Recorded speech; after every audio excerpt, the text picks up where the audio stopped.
Thank you. I would like to introduce members to Canon Ian Black, who will be saying prayer this evening. Please remain standing for prayers.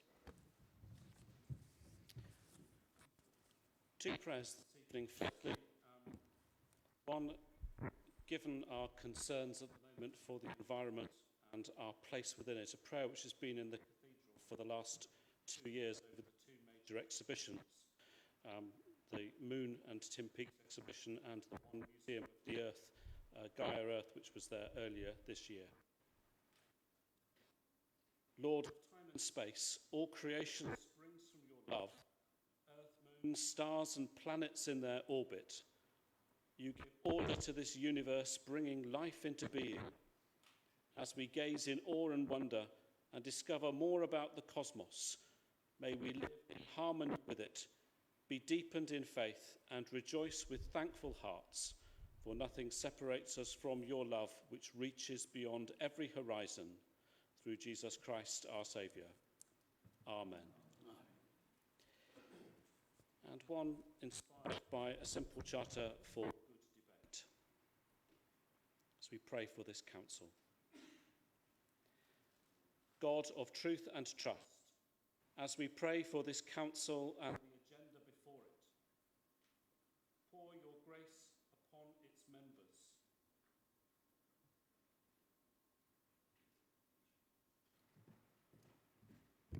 Seem to be flashing, thank you. God of truth and trust, as we pray for this council and the agenda before it, pour your grace upon its members to debate with respect, honouring each person, especially where differences are strong, to shun all hatred and any language that might inflame it, to seek the protection of the most vulnerable and the good of the whole community. May each behave with integrity, seeking the best advice and evidence for the decisions to be made, that the city and all its citizens may flourish, living in peace and harmony with one another and you. In the name of Jesus Christ. Amen.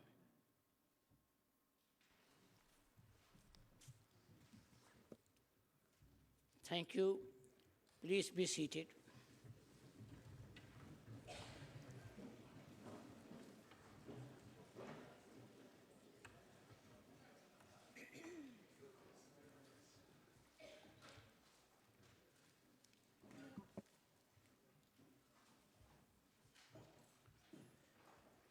Please note that the public gallery is open this evening.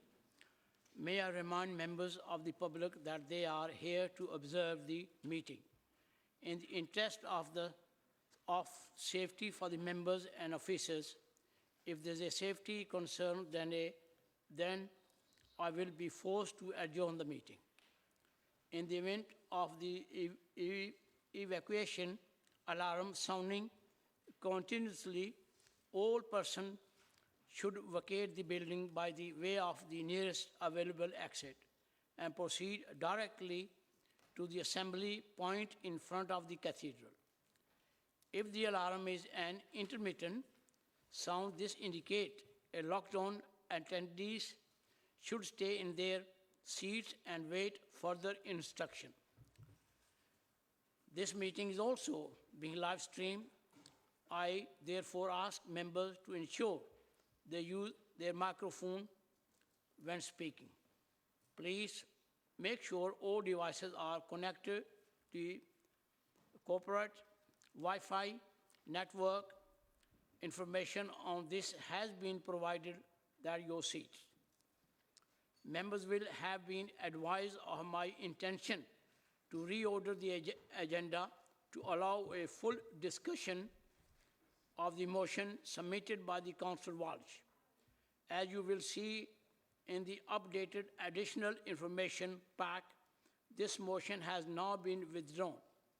Therefore, we will proceed with business in the order set out in the agenda.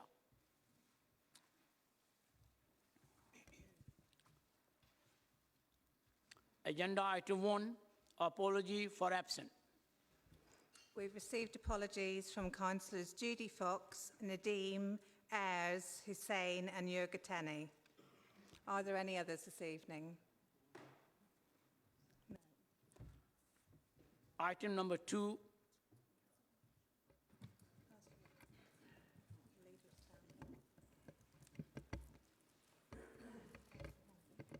Councillor John Holdridge. Mr Mayor, I believe Councillor Walsh wanted to comment on why she's withdrawing that motion.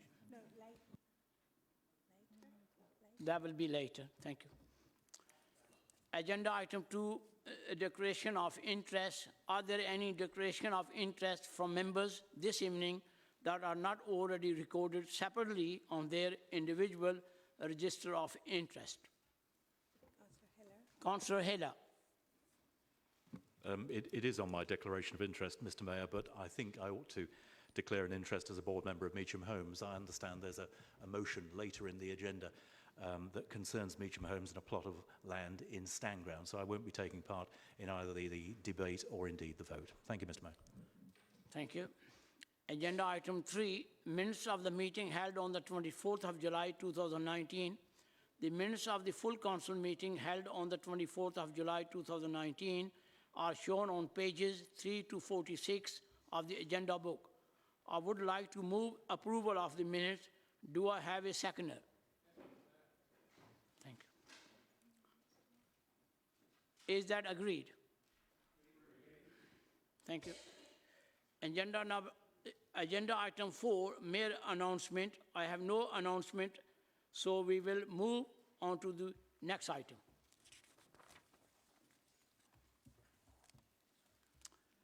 Agenda item 5, leader announcement. I understand that there are also no announcement from the leader this evening. Agenda item 6, question from members of the public. There have been no questions submitted by the public, so we will move on to petition.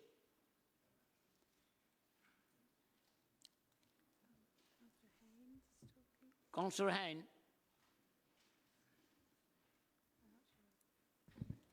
Thank you, Mr Mayor.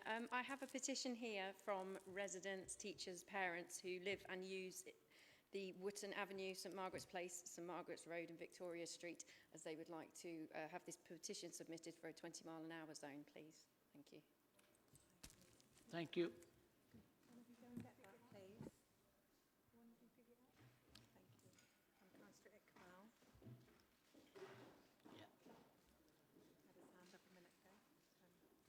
Councillor Iqbal. Thank you, Mr Mayor. I have a petition from the residents of Cromwell Road. They'd like to have a barrier across the access road to the side of the centre. Thank you. Thank you. Item 7, petition. May I remind... Oh, sorry. Yeah. Agenda item A, B and C, a question on notice. This relate to question to the mayor, the leader or the member of the cabinet or the chair of any committee or subcommittee. I have allocated the question to the most relevant members to respond. Please note that any question relating to ward issue will be answered in writing only. These answers can be found in the question report within the updated additional information pack. The time limit for this item is 30 minutes. Would councillor agree to take the question as read? Yes. Thank you. There have been 13. That one? Yeah. Oh, we've done that. Yeah. A question 1 from Councillor Hogg. Councillor Farouk, would you like to respond to the question from Councillor Hogg on the Peterborough app? Thank you, Mr Mayor, and thank you, Councillor Hugg, for asking the question.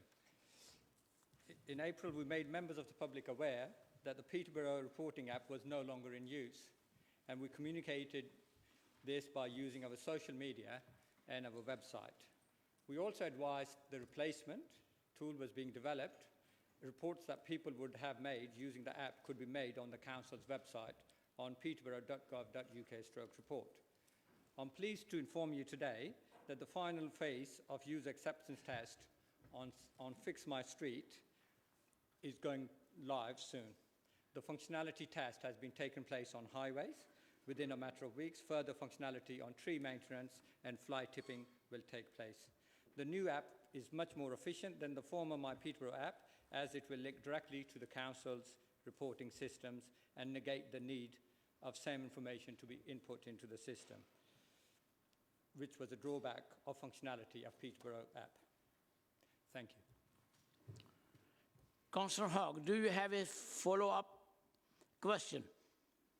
Yes, indeed. Thank you, Mr. Mayor, and thank you very much for your answer. So I understand that people's email addresses were reported in the app. So why did we not email users to give them this information? Thank you, Councillor Hugg, for the question.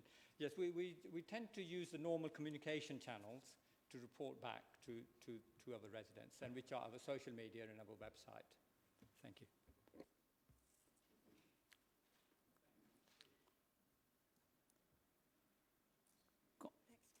Question number 2 from Councillor Joseph.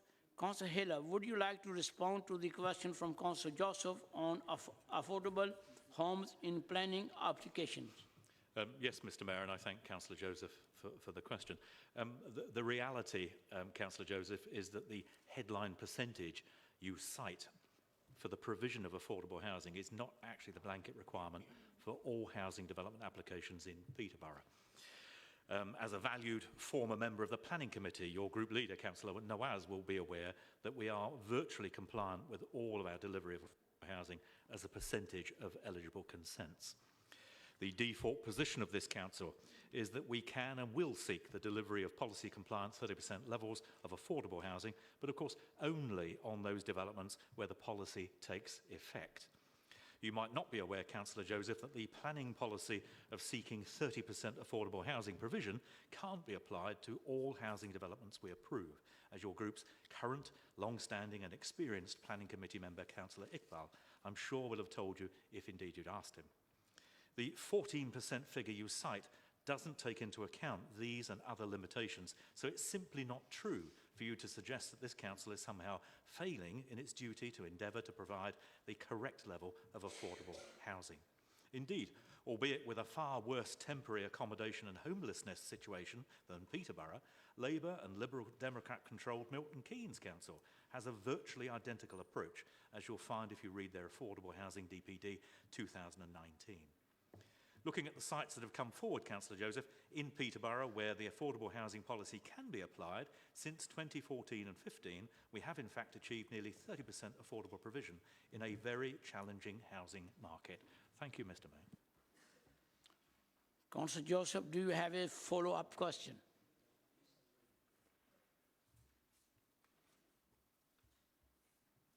Thank you, Mr. Mayor, and thank you, Councillor Hiller, for your in-depth response, as always.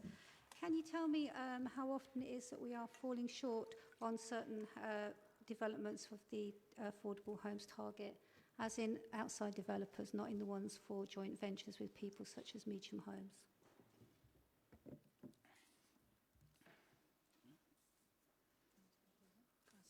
Councillor Hiller. Thank you, Mr. Mayor, and thank you for the follow-up question. I'm not sure you listened to my original answer, actually, but what I can tell you is, for example, we can't seek affordable housing in cases where the development is under 15 units, or the site benefits from the government's vacant building credit regime, or the development has come forward under the government's prior notification system. I have to say to both you and all members that of those few and far between sites where we've been unable to deliver policy compliant levels of affordable housing, due and proper regard had to be, and indeed was, given to the development viability and of course the council's general housing delivery target, as both your Labour group policy aware colleagues I mentioned before will surely agree.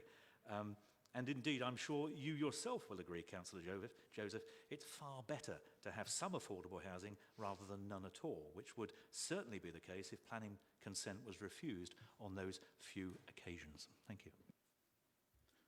Thank you, Councillor Hiller.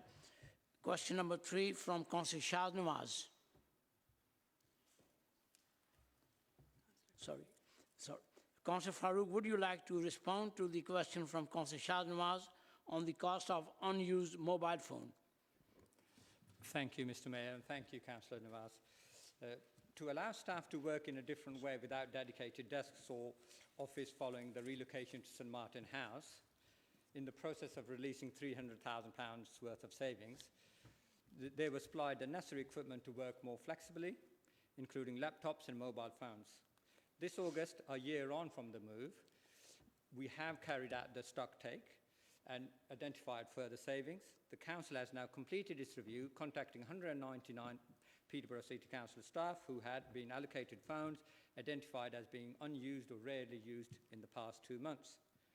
Out of this, 128 of these phone numbers are confirmed as no longer needed, and contracts have been cancelled at no cost to the City Council. 59 staff who use the phones very infrequently or have been asked if a phone remains essential to their job, or if their number could be reallocated to new staff as they join the organisation or cancelled. 12 phones are needed for emergency purposes for the staff members on longer-term sick or maternity leave. 38 phones were identified as allocated to other sub-organisations such as Serco, Vivacity or Aragon. As their costs are recharged in full, Peterborough City Council has passed this information on to the partners concerned. The cost of 128 phones contracts is £1,755.89 per month. I hope that's useful information. Thank you. Councillor Shahnawaz, do you have a follow-up question?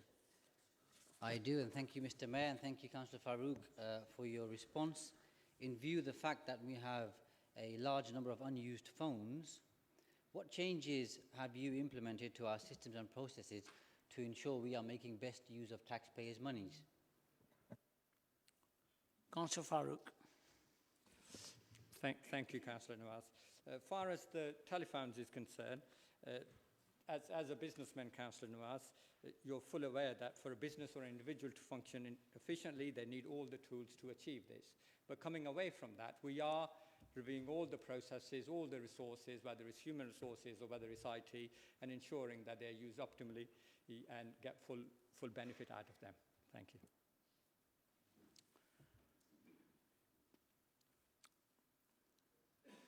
A question from Councillor Sanford. Councillor Celesti, would you like to respond to the question from Councillor Sanford on sport for the Peterborough wildlife? Thank you, Mr. Mayor, and thank you for the question, Councillor Sanford. Very important issue. I also note with concern the recent State of Nature 219 report and welcome the report being brought to the attention of full council. I recommend to all councillors that they find the time to read it. I would like to remind members, however, that this council has for many years recognised the value of a healthy and biodiverse environment. For example, unlike many of our neighbouring councils, Peterborough had both a biodiversity strategy and a tree and woodland strategy, both adopted by this council a matter of only months ago, as Councillor Sanford knows. These play a fundamental role in decision-making and delivery of our services. In addition, the Council has recently adopted a biodiversity and green infrastructure supplementary planning document which provide detailed guidance for developers to maximise ecological gain. Only in July, the leader of this council, in his role as at the combined authority, endorsed the local nature partnership vision of doubling land for nature. I therefore can confidentially say that this council and our leader is at the forefront of activity putting in place measures to boost biodiversity in our area. Thank you, Councillor. Thank you, Mr. Mayor. Councillor Sanford, do you have a follow-up question? Yes, I do, Mr. Mayor. Thank you to Councillor Celesti for that reply. I think most people accept there is a biodiversity emergency in Britain and the planet, and there's general recognition that only by adopting a landscape scale approach can that be addressed effectively. He refers to the biodiversity strategy. That actually goes back to 2002, and it designated 8 areas of council land that were going to be managed for biodiversity, but it also said that that was supposed to be an approach that would be rolled out across Peterborough. Now, since then, nothing has happened in respect of council property. So would he accept that we don't just need to have strategies, we need to have actions to ensure those strategies are actually implemented? Councillor Sresti, you will come back. Thank you, Mr. Mayor. No, I wouldn't. Thank you. Question 5 from Councillor Murphy. Councillor Holdridge, would you like to respond to the question from Councillor Murphy on SRA payment? Mr. Mayor, all this information is readily available on the website and is published by this authority every year. So I suggest, instead of wasting officers' time, you look it up, Councillor Murphy. Councillor Murphy, do you have a follow-up question? Yeah, is it over 1.6 million you've paid your cronies since you became leader in allowances? Councillor Holdridge. I think that's quite a disgraceful thing, and it's not true. Question 6 from Councillor Day. Councillor Hiller, would you like to respond to the question from Councillor Day on the provision of an arena? I would, but I think that's Councillor 7, isn't it, Mr. Mayor? Isn't Councillor 6? Sorry, question 6 from Councillor Howell? Has been withdrawn. Do apologise. Do apologise. In that case, I'd be happy to. Thanks for the question, Councillor Day. And without wishing to be anything but helpful, you quote lots of facts and figures, but appear to have misinterpreted the local plan in this regard. The Council's cross-party approved local plan doesn't envisage or indeed promote the showground moving from its present location, as your question implies. Though some redevelopment for housing and other matters on surplus parts of the site is, the plan confirms, considered acceptable.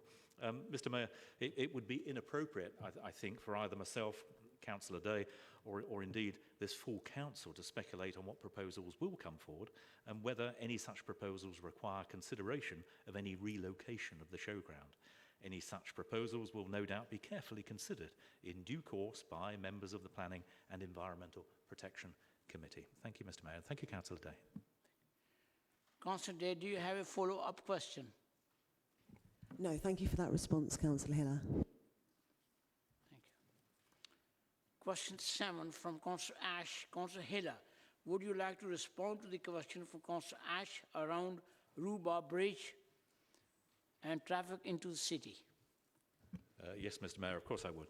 And I thank Councillor Ash for his question. We accept that these network improvement works have been disruptive to motorists and local businesses. But I have to say, this isn't unusual on a scheme of this size, complexity, and indeed location.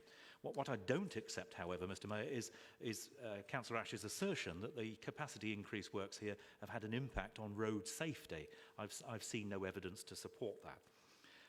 Although the public liaison officer working on this project has received several informal and anecdotal complaints from the businesses at the retail park, I'm not aware of any formal complaints received by the council directly from either members of the public or indeed businesses. We are aware, Councillor Ash, that we've taken the decision to suspend the works from mid-November in advance of the Christmas trading period, with works recommencing in the new year. Turning to your last point, traffic density data is indeed regularly collected across our city using 3 different sources, and I can provide you with information specifically relating to Junction 18 for the duration of the scheme if you want me to. Thank you, Mr. Mayor. Councillor Ash, do you have a follow-up question? Yeah, thank you, Mr. Mayor. Yes. I thank him for providing, agreeing to give me some information. That would be very interesting. But I have tried to find out the travel speed within the city centre, and I've yet to be able to find out those figures from various sources within the council. But it tells me that there have been no traffic safety issues, but I've witnessed, or I say witnessed, seen people try and dodge in and out of various lanes and change over at quite dangerous places, and there have been delays due to rear shunts, which I have seen the aftermath of. So that does happen. And so can I ask him, is he able to obtain any information on that score? Thank you for that follow-up question, Councillor Ash. Unfortunately, and as you'll be well aware as an experienced councillor, road traffic accident information isn't available unless it's a road traffic accident and it's been reported. Anecdotal lane dodging, weaving, I mean, to be fair, Councillor Ash, I mean, I guess that happens in most cities across the UK, but I'm not making light of any issues that we may very well have at the Junction 18 Rhubarb Bridge. Enlargement works, capacity increase works, but I don't see it myself, and I've travelled around that roundabout many times, and I think lane discipline is something that we have to adhere to. If people don't, then of course they do create the potential hazard. With regard to the traffic data, I mentioned in my first response that we do have three sources of traffic data. We have the TomTom data set. This provides information on average speeds in every road within the Peterborough unitary area. And this data has informed various studies over the years and identified congestion hotspots and future transport schemes. We use it regularly at Peterborough Highway Services. We have the traffic master data, which is similar to the TomTom data set, but it's predominantly delivered to fleet vehicle operators, and this is updated on a quarterly basis, and it's used for similar purposes. And we have the PTM4 surveys, which we use a lot here, and we've regularly undertaken a very comprehensive programme of traffic surveys over 140 locations within Peterborough. As I say, any of that information I'm sure can be passed on to you. If you can be specific, I would endeavour to do my best to make sure that you get it. Thank you, Mr. Mayor. Thank you, Councillor Hiller. Question 8 from Councillor Howell.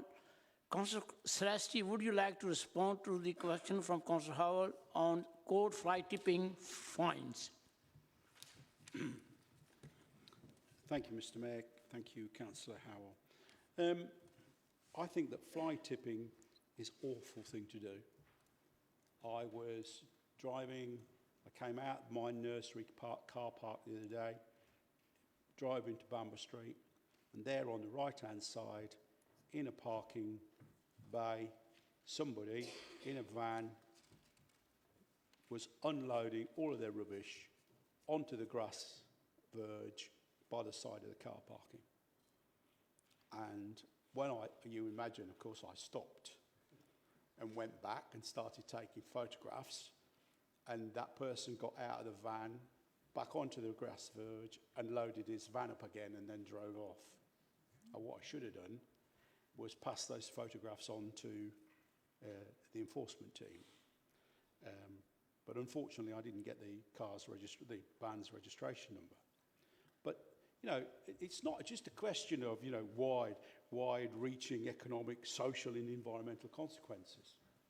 It is actually illegal. And what's even worse, we all know as good councillors, whatever side you happen to be on, we all have the community as our best interest, and that's why we serve as councillors.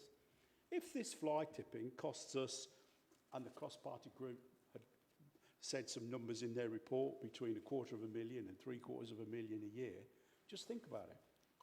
Never mind the money is bad enough, but just think of all the care packages for people who are vulnerable and needy, extra care packages that we can provide if we've got the extra money. So, you know, they're not just doing the environment in, they're doing our friends in, they're doing the people that we have responsibility. And we as a council have absolutely got to do everything we possibly can to promote the idea that fly tipping is antisocial as well as illegal. Now, as a council, we've got to thank the government for giving us the powers now so we can start fining people. But again, the maximum we can fine on the spot is £300. It probably cost us £500 or more to remove the rubbish. You know, I've just had it done to me in some property that I own. It's cost me £4,500 to get it moved. And imagine what it's costing other, you know, a lot of the other private people in the city, never mind the council as well. So, you know, the courts are allowed to fine up to £50,000. And they can give them, I think it's a year imprisonment, and they can actually confiscate the vehicle, I believe. So we should be pushing for all of this to happen. Now, the legal people have told me that I shouldn't comment on individual cases or the rationale behind the sentence that you... Councillor Sesti, I've run out of time. Yes, please. Well, never mind. Yeah. I thought I'd make it interesting, Mr. Mayor. Thank you. I'll sit down. Thank you. Councillor Howell, do you have a follow-up question? Thank you very much, Councillor Soresti. I'm sorry you were cut short because I was enjoying what you were saying, so thank you for that. Yeah, I guess what I would like to ask then, is there anything further that we can do as ward councillors to support our colleagues in enforcement so that they can issue more of those fines that I think really are needed? I can finish now, can I, Mr. Mayor? Thank you very much for the supplementary.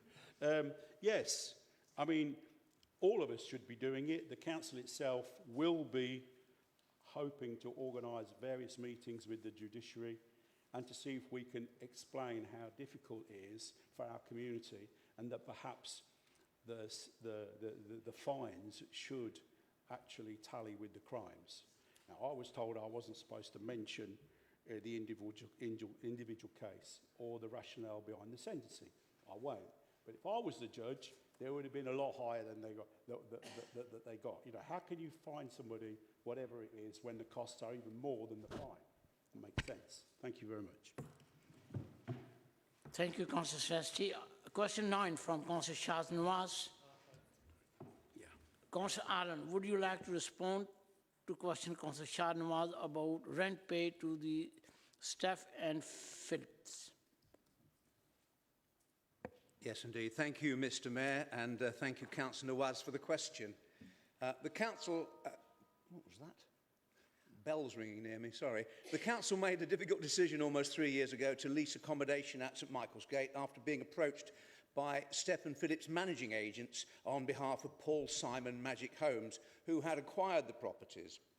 The estate provides 83 units of self-contained accommodation, which we have been able to use for homeless households. Since taking on the lease at the end of 2016, the council has paid a total of £2.3 million to Stephen Phillips. It's important to note that if the council did not have access to this accommodation and had to rely instead on bed and breakfast provision, the cost in rent for 1 year alone would have been in excess of £1.6 million. And so the arrangement at St Michael's Gate has prevented the council from spending in the region of £2.5 million, as well as providing self-contained accommodation for homeless households. And of course, the good news story is that during the time which the council has leased St Michael's Gate, 380 households have been successfully moved through St Michael's Gate into permanent housing. Thank you, Mr. Mayor. Councillor Shah Nawaz, do you have a follow-up question? I do, Mr. Mayor, and thank you very much, Councillor Allen, for your response. You were quoted in the Peterborough Telegraph on the 4th of October this year, saying, if we hadn't purchased them as in St Michael's Gate, and someone else had, they may not have leased it to us. Which is a fair point, but my question is, why did we not use the provision of the Landlord and Tenant Act 1954 to provide security of tenure to us through that current lease? Councillor Allen. I didn't quite get the gist of what you're saying, but what I will reiterate is the important things. The purchase price is a commercial decision, calculated as being the best option to PCC and council taxpayers. We need the properties to fulfil a real and present demand on provision of accommodation to ameliorate the homeless crisis in this city. We save circa £500,000 per annum, calculated against loan costs and savings on current rental payments. Magic Homes could indeed also raise the rental in the future. One must be aware of that. We gain an appreciating book asset and, importantly, take back control of the situation, bringing this long-running saga to a close. Mr. Mayor, if I could just add to that, the answer to that question briefly is that it's not within the Act.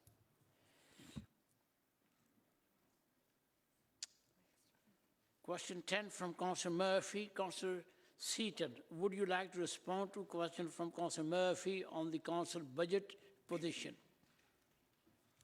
Thank you, Mr. Mayor, and thank you, Councillor Murphy. Yes, I'll be delighted to respond.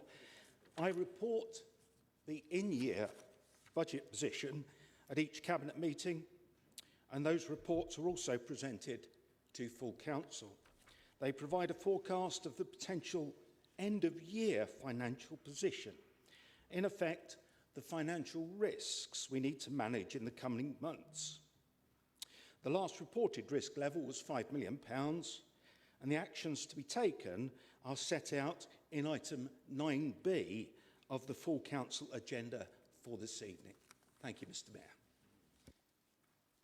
Councillor Murphy, do you have a follow-up question? Yes, and first of all, I'd like to thank you for answering the question and letting us know that the last count you had, you thought it was about £5 million that we were short of. I do see that the timeline on the reports that we've got later on is a bit old. We're now into the third quarter, so have you got any indication about how shortfall is at the end of the second quarter, which was the end of last month?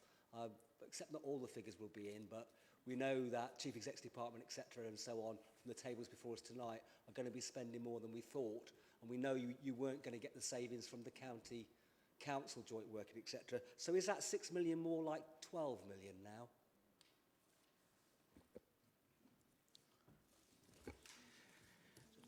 Thank you, Mr. Mayor. I'm not sure how you've gone from 6 million to 12 million, other than to make it up, which kind of isn't the sort of responsible thing I would expect in this chamber. The figure is still around the same. It's not changed. And as at this point in time, my expectation is that we've identified savings we can make that will cover that sort of figure. Okay. Thank you, Mr. Mayor. Thank you. Two remaining questions are on vote issue, and the answer from Cabinet members are including within the question report. Agenda item 8D, question or notice. There have been no questions submitted for combined authority representatives, so we will move on to the next item. Agenda item 9, executive and committee recommendation to council.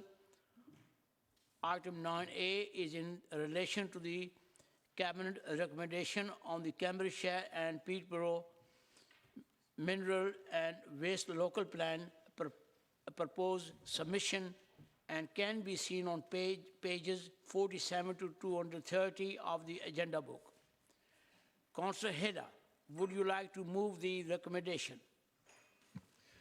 Yes, I would, Mr. Mayor, and I thank you for the opportunity.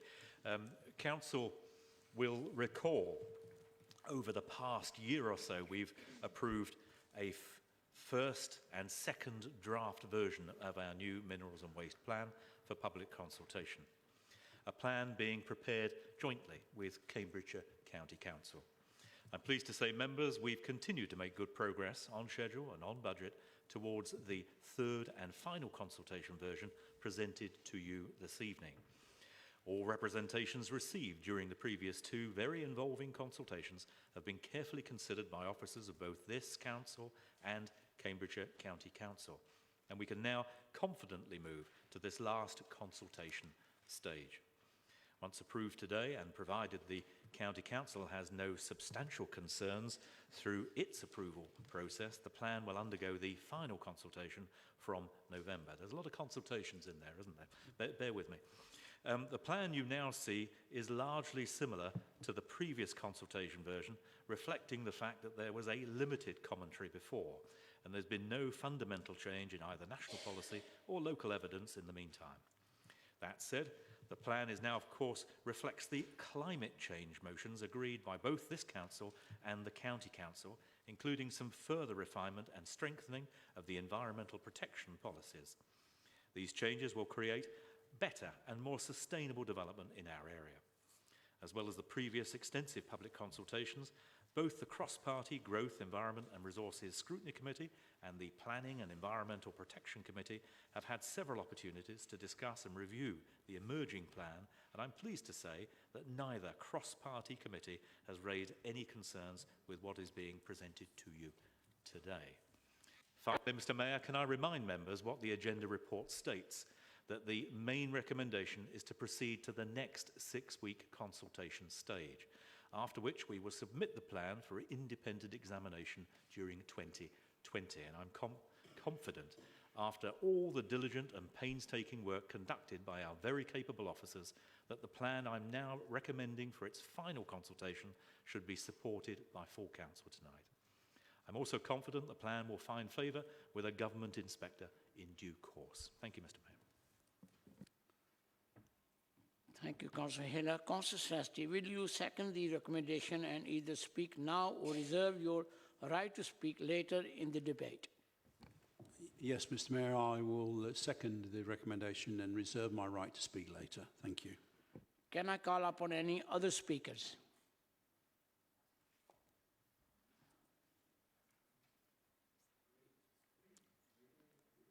Are we all agreed? Thank you.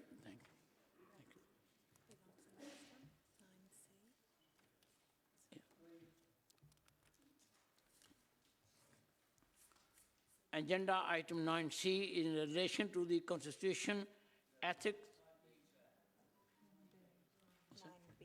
9B. Sorry. Agenda item 9B is in relation to the Cabinet recommendation on the Budget Control Report for July 2019. Can be seen on pages 2031 to 242 of the agenda book. Councillor Seaton, would you like to move the recommendation? Thank you, Mr. Mayor. I certainly would. As I've just said a few minutes ago, I report on the current year budget at each Cabinet meeting, and those reports are also presented to full council.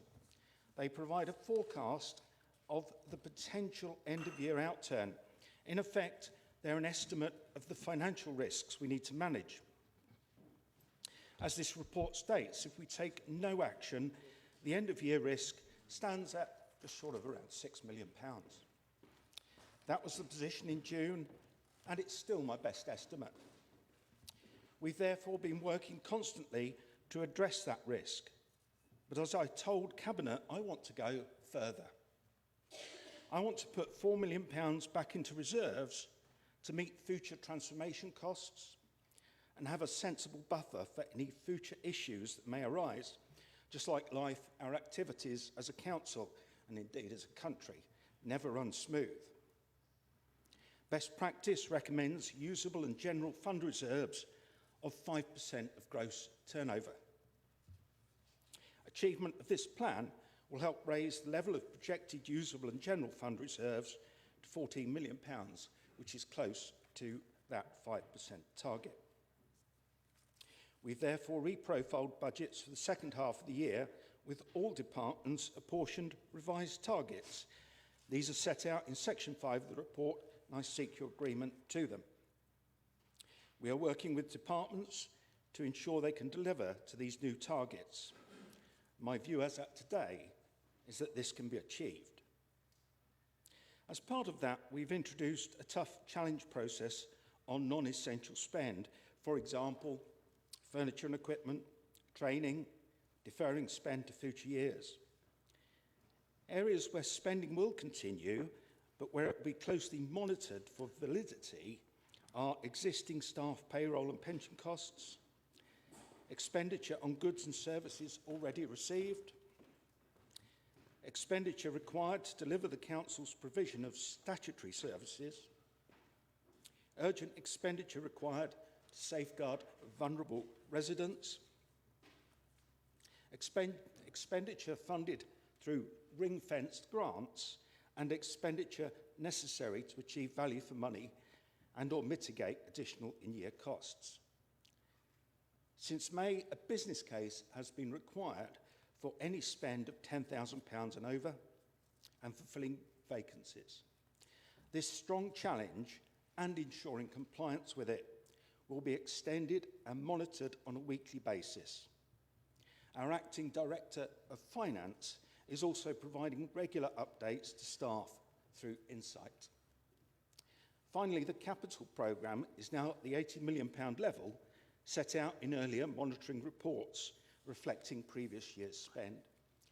There are a number of additional reprofiled schemes. Councillor Seaton, you're running out of time. I do apologise. Just a moment, Mr Mayor. And funding requiring approval is in this report to reflect the current programme. I'm therefore pleased to recommend it, Mr Mayor. Thank you.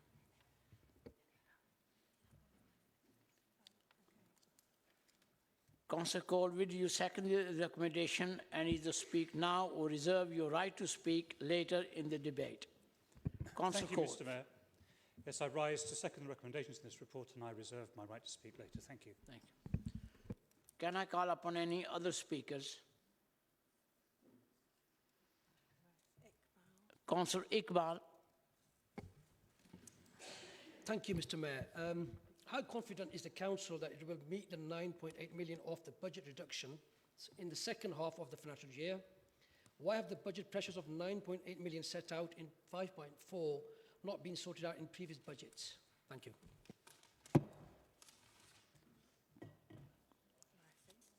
Councillor Murphy.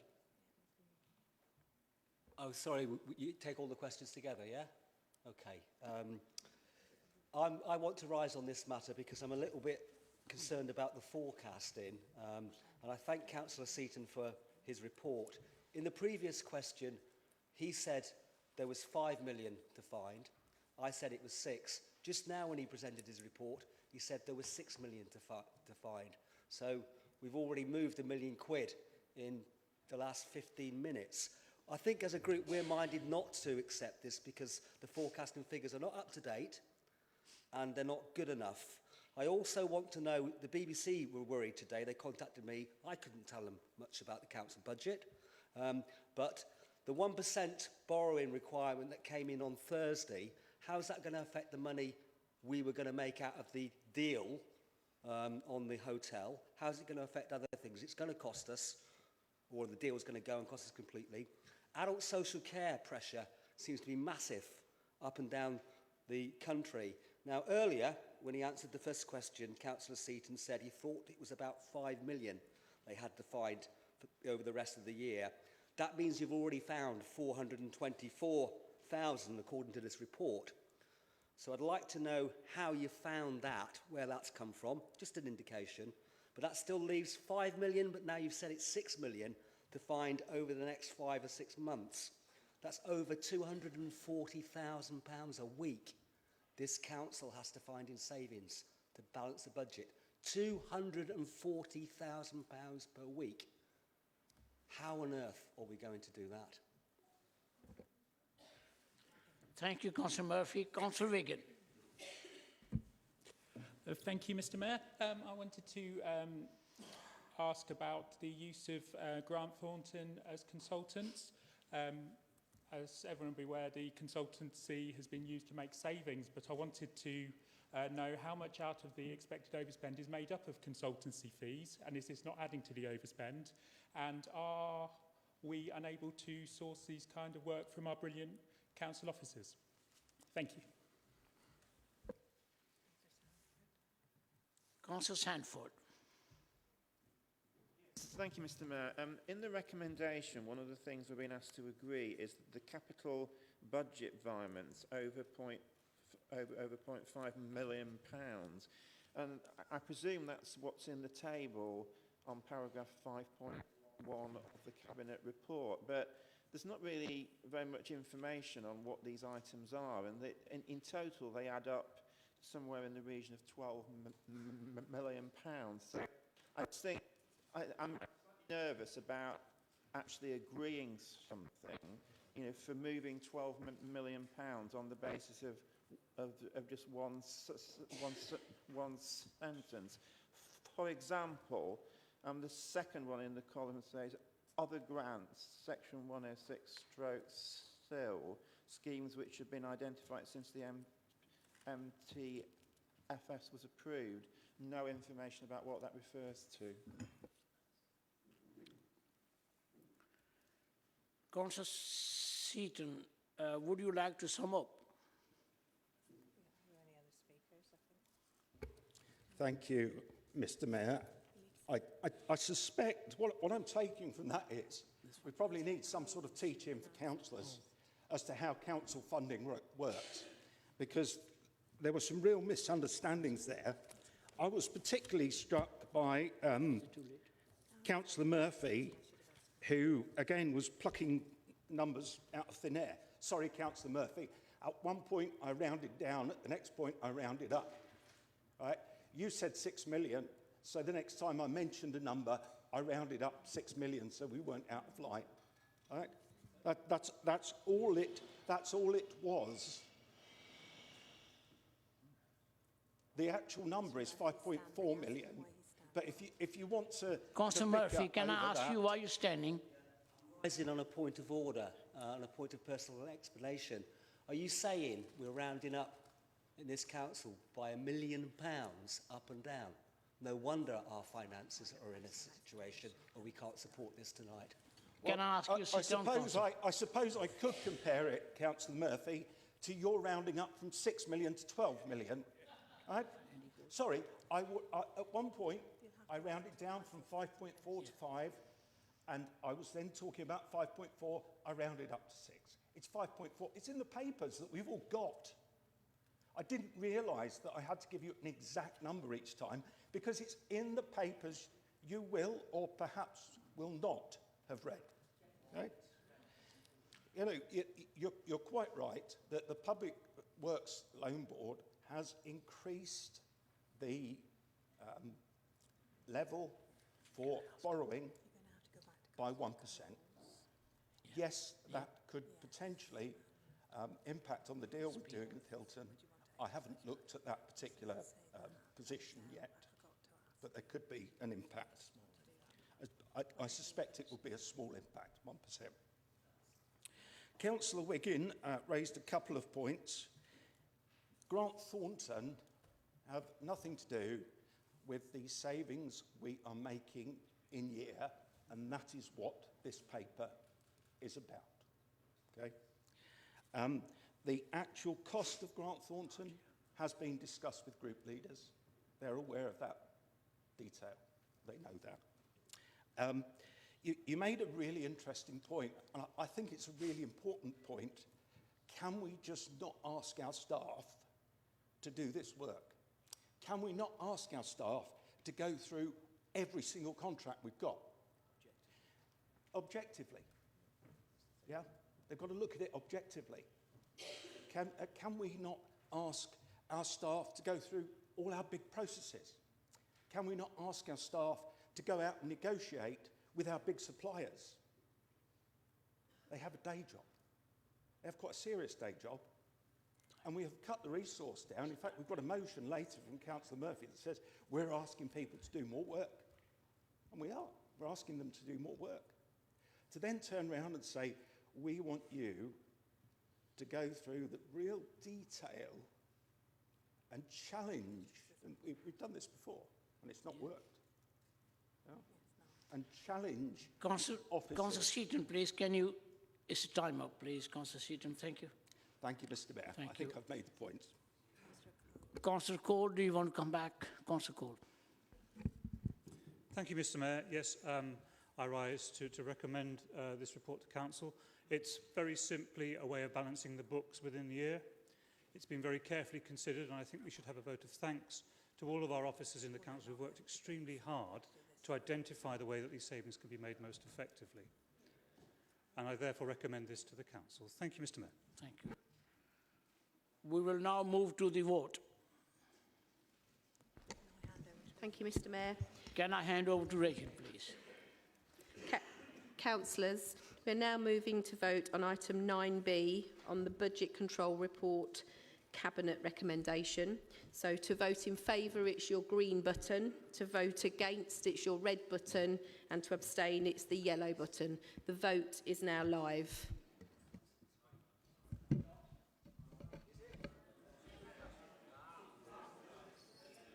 Please don't use your microphones, though. If you've got a problem, can you raise your hand for us, please? Thanks.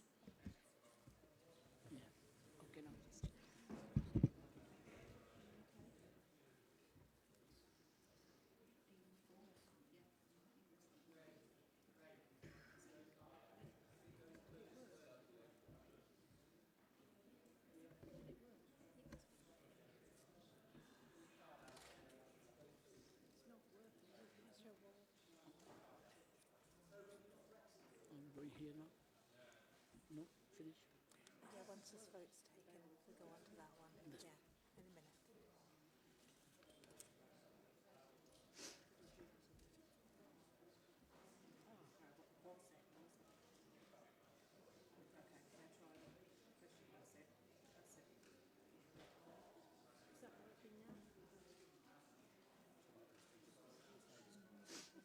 Can you just check everyone's voted, Rachel, please?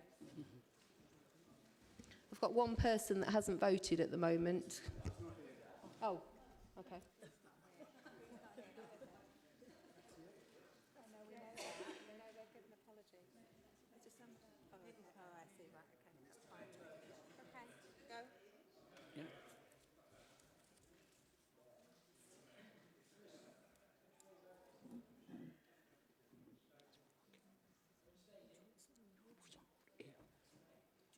No, no, no.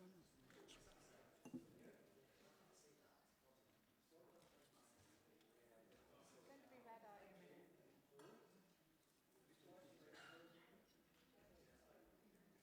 Can you read it out?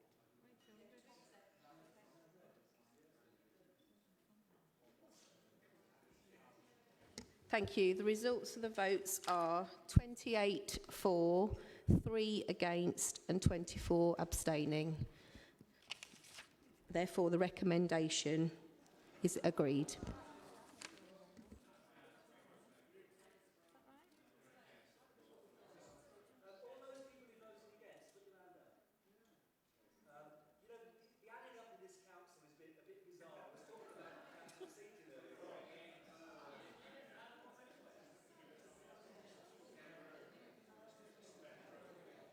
Seaton's on his feet. Andrew Seaton. Sorry, I got it the wrong way round. Sorry, you're going to bear with me. I'm not very well. Take a seat, Councillor Seaton. Thank you. So the results are 28 for, 24 against and 3 abstaining. Therefore, it's still agreed. Thank you. Okay, next, go on to the next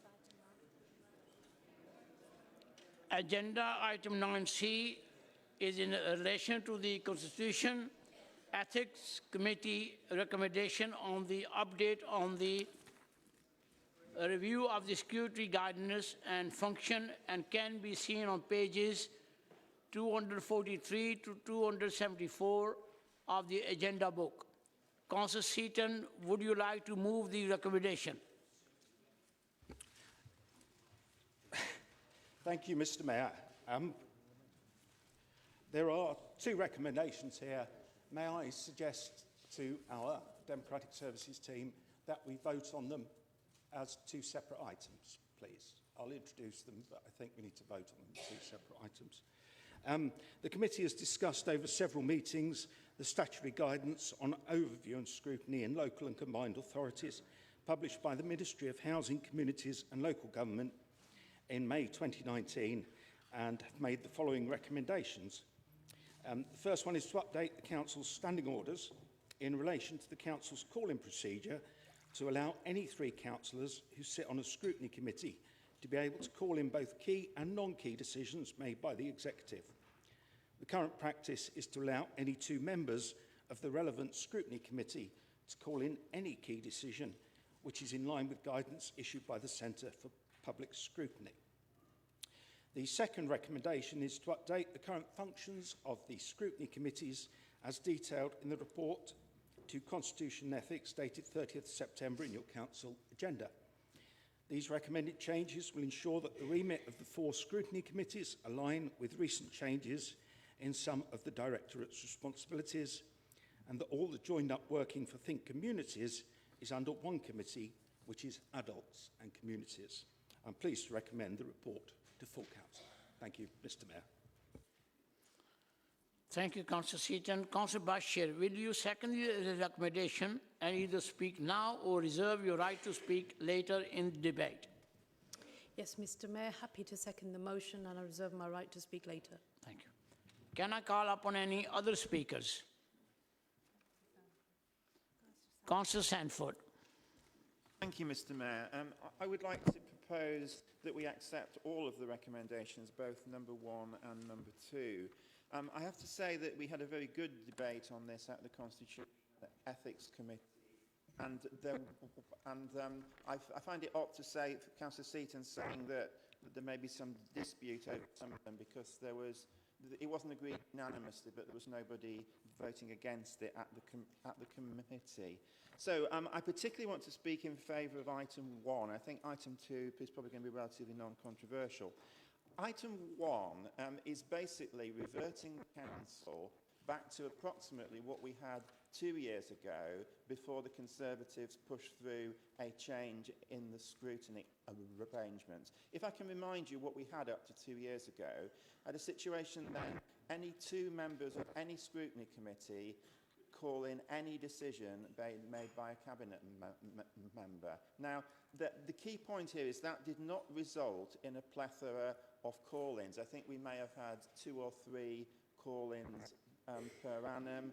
The guidance says call-ins should be used sparingly in exceptional circumstances. That is what happened. For some obscure reason, I've never really understood why the change was made.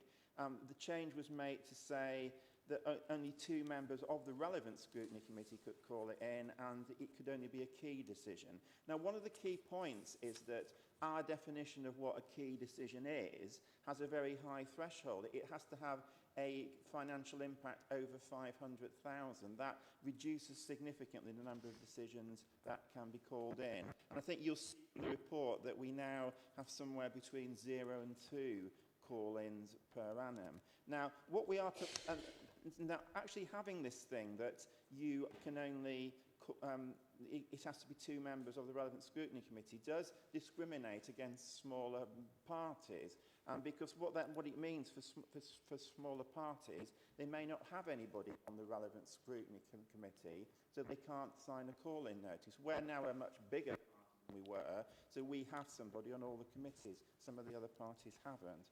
And I've already mentioned the really high threshold. Now, what we're proposing is basically, at the committee, we looked at what other councils do. We've taken the example of what Nottingham City Council do. So we've taken 3 members. So that means it can't, you push the threshold up a bit, but we're basically saying 3 members of any scrutiny committee should be able to call something in. I can't honestly see what is controversial about this. If we make this change, it's going to make it easier for councillors who've got a genuine concern about a decision and how it was made to call it in. If we have 1 or 2 more call-ins, surely that's going to lead to more effective scrutiny, which is something that we all should be in favour of. So I sincerely hope that members will support the recommendation that the Constitution Committee is putting forward.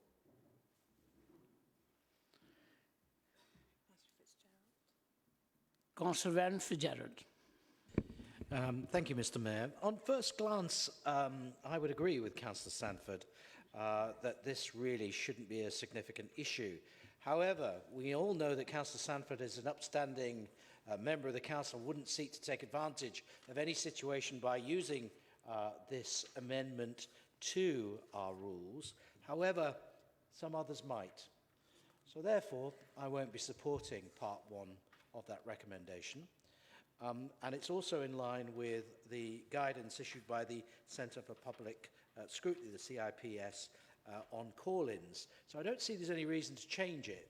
He's right, the amount of call-ins that are considered by the council are few and far between, but somebody acting not in good faith could fetter the council with undue process and delay. And there is enough scrutiny already in the system to be able to look at these decisions way before they ever get to being signed off by Cabinet or Council. So I won't support it. I'm sure he's doing it with the best intentions, but it's just that I don't want to saddle anybody else in the future with a burden that might be cumbersome, whoever is running this council.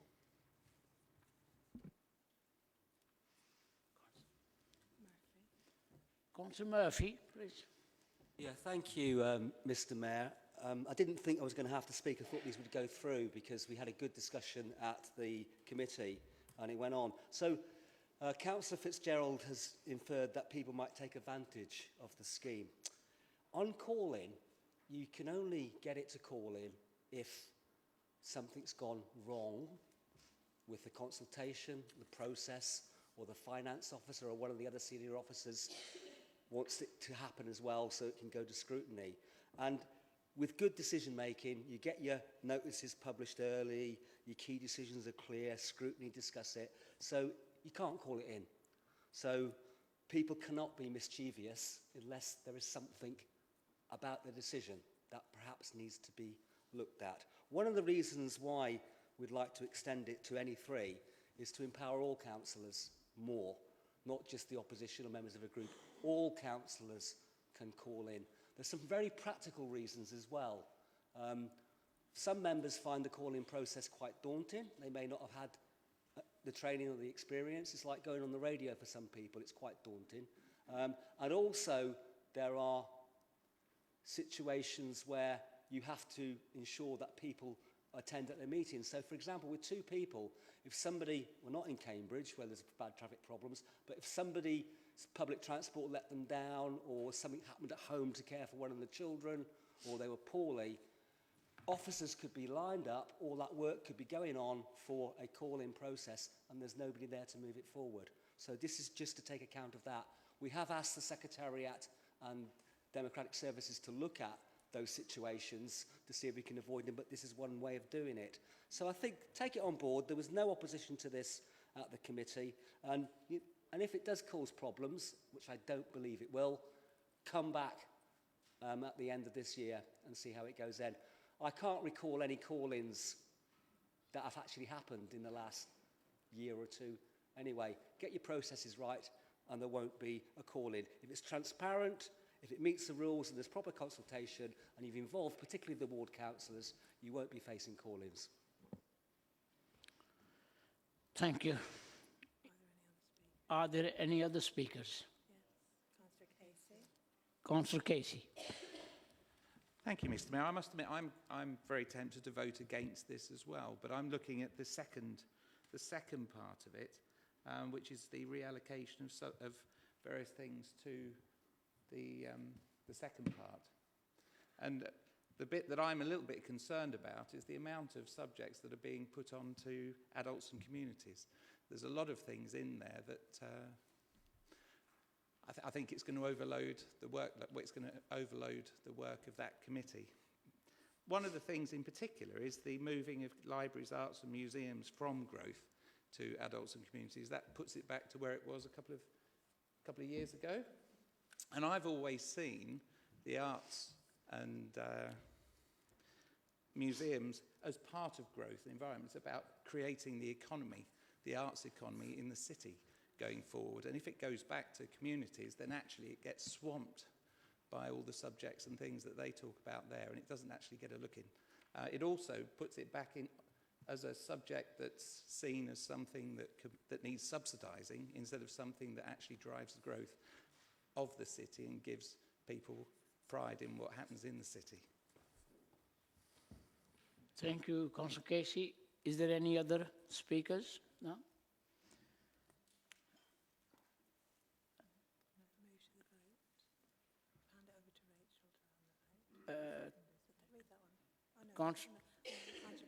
Councillor Bashir, would you like to exercise your right to speak? Councillor Bashir?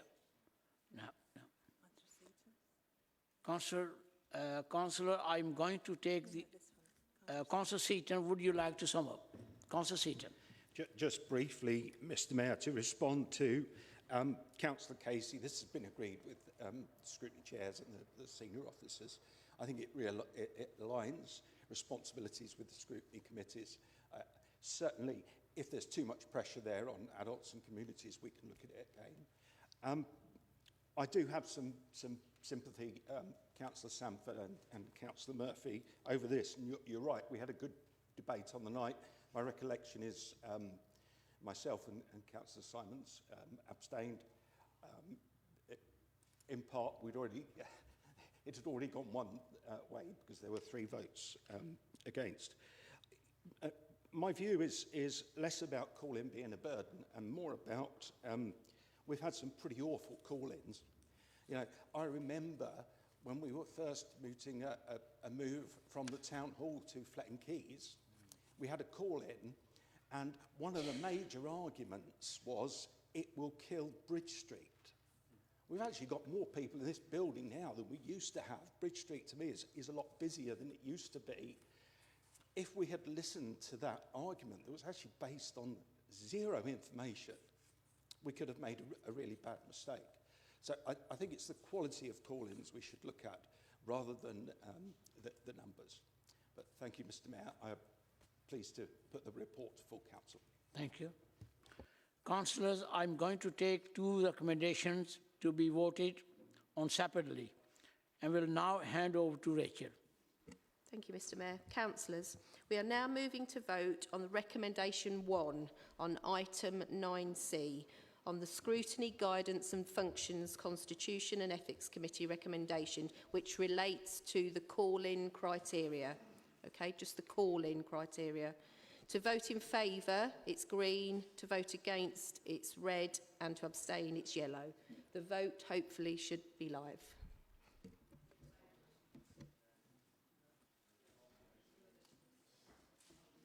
Just come on. Just come on.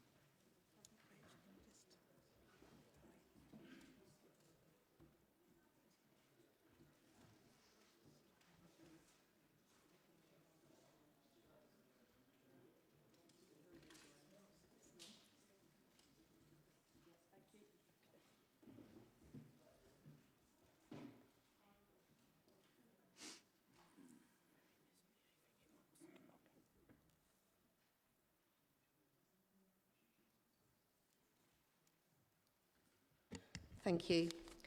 The result of the vote is 29 for, 26 against. There were no abstentions. Therefore, recommendation 1 for the call-in is agreed. Sorry, defeated.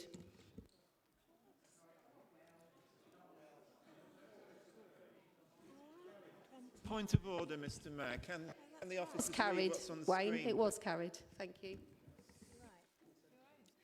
Yeah, that's fine. Go on to the next one. I'm now going on to the next one, which is recommendation 2 is in relation to reorganising of the scrutiny committee functions. Okay, so it's reorganisation. Okay, it's green for against, it's red, and abstain, it's yellow. We're going again.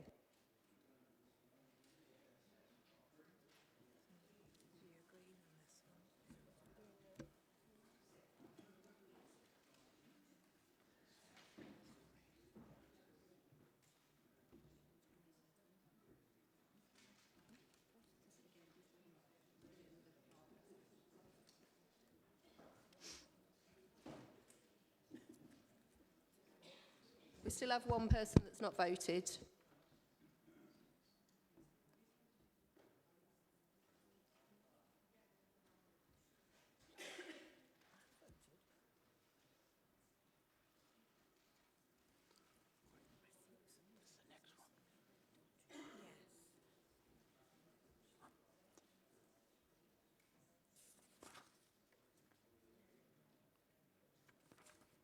that showing up now?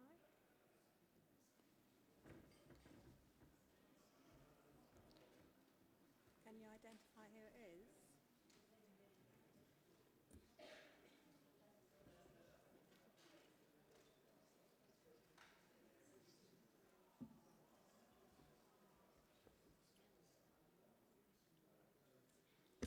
Thank you.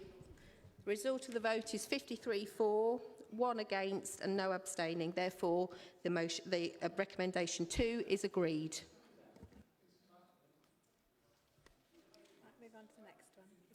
this one. Yeah, just start. Okay, they'll be quiet. Most, light still on. Oh, okay. That's it. We should be able to talk now.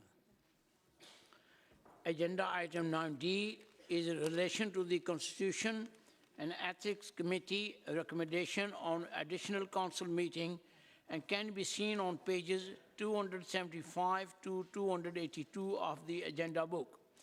Councillor Seaton, would you like to move the recommendation? Councillor Seaton. Thank you, Mr. Mayor. Agenda item 9D, the committee has discussed over several meetings the need, benefit and potential implications of adding an additional meeting of full council into our schedule. This included seeking the opinion of members of the senior management team and group leaders. The consensus of those asked and of the committee was that an additional meeting of council in the weeks following the annual meeting would be most appropriate. During the committee's debate, it was also raised officers should investigate the practicality of rescheduling the January meeting to February, and should 3 or more budget phases be introduced in the next municipal year, the committee would consider the possibility of adding in a further council meeting. I think we all understand that those budget meetings can be taken over by the budget. The committee also suggested that group leaders consider the order of the agenda before each meeting and, if appropriate, seek the Mayor's approval to reorder the items. And therefore pleased to recommend the report to full council. Thank you, Mr. Mayor. Is that all agreed? Thank you. Councillor Sharesti wants to speak, but Councillor Bashir needs to second it too. Do Councillor do that? Councillor Bashir, will you second the recommendation and either speak now or reserve your right to speak later? Yes, Mr. Mayor, happy to second the motion and I reserve my right to speak later. No, Councillor Sharesti. Councillor Sharesti. Mr. Mayor, thank you for letting me stand and speak. Just for a second, I completely agree with the recommendation, absolutely. But I would like to say that if we schedule council meetings from January into February and towards the end of May, please will our officers take consideration of those of us who have got young children and it falls within half term. Otherwise, we might have difficulty getting even a quorum. Thank you very much, Mr. Mayor. Is this agreed? Thank you. Yeah.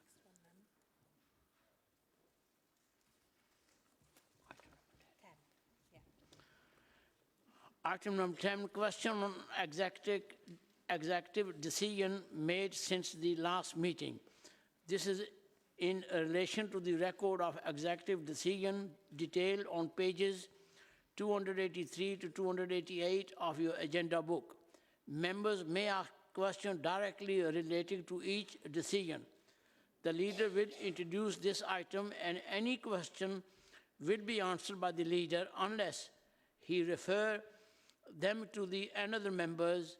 I would remind councillors that they should ask questions on the decision. In the report, all questions should be relevant to the decision itself. And should I feel that any preambles is unreasonably long, I will instruct councillors to ask their question immediately. Can members please note that once I have moved on,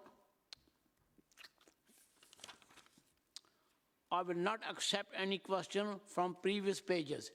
Councillor Holdridge, would you please introduce the item? Mr. Mayor, thank you very much. I move the reception and adoption of the executive decisions made since your last meeting, sir. Thank you. I will take each pages in turn and could members please refer to the title or reference numbers of the decision when making a question. Pages 283, 284. Councillor Murphy. Thank you, Mr. Mayor. 284, I'm referring to item Roman 3, the housing strategy, Peterborough housing strategy. So it says at that meeting in September, we approved the application for a housing revenue account, and we approved it being immediately sent to government. I'm wondering what the outcome is. It was sent to them immediately. Have they responded, and is it a yes, or a no, or a maybe, or haven't we sent the letter off yet, or what? Councillor Holdridge. It is my understanding they have not yet responded. Councillor Iqbal. Thank you, Mr. Mayor. My question is relating to the Northminster Market multi-store car park. It is noted that the waiver of calling procedure was invoked to ensure that the public safety was maintained. If the public safety was the main issue, why has the public safety not been extended to the current occupants who continue to operate their businesses? And if I may add, with due respect and regard to the reports that were produced relating to the Northminster car park, both reports concluded that there was a clear lack of maintenance of the Northminster car park. Both of the reports did not raise any emergency concerns or special urgency. Councillor Holdridge. Mr. Mayor, I think that's got to go to Councillor Hiller, but could I ask the, and I'm not being rude here, just when he speaks, do it slowly, because we really don't understand what he's saying. So, but if Councillor Hiller. Thank you, Mr. Mayor, and thank you, Councillor Iqbal. The decision appertained to the structural integrity of the Northminster car park. The immediate public safety concerns really were absolutely paramount because of the poor structural integrity and the need we had to move very swiftly to address those concerns, as you'll be aware. Mr. Mayor, an initial commissioned report flagged up what we now know are serious issues with the 1970s build methodology and the consequential current structural state of the building. The recommendation was to cease the car park's use immediately, and I think this is really important, Mr. Mayor, thereby relieving the daily, what's known as the live load impact, and consider the useful future of the building. Now, what happens with a multi-storey car park which has got a drop slab construction methodology is that cars going in every day and cars coming out every day create what we call a live load. It actually vibrates the building. That was one of the first things we did, you'll be aware, is to close the car park. It is a public safety concern. Now, to talk about we're concerned about public safety but leave people in the shops underneath and the market trade is absolutely not true. And you'll be well aware, Councillor Iqbal, of the lengthy, protracted, and I have to say commercially sensitive negotiations that have been conducted by our officers. I sit on the working group and we air and talk and discuss and negotiate to enable these people, these current occupiers of these shops, including the veterans. I know Councillor Jones was particularly concerned about the veterans unit, which I think we've relieved his concerns on that. Incidentally, Councillor Jones was the only councillor in this chamber that approached me about the car park public safety issues. Councillor Nawaz was on the radio saying that nobody talks to him and nobody's informed him of this and that. And, you know, it was. I offered the night before via email to Councillor Nawaz to talk to him absolutely in depth. In fact, all the ward councillors, and I had no response from that. Councillor Jamil was very supportive, I know.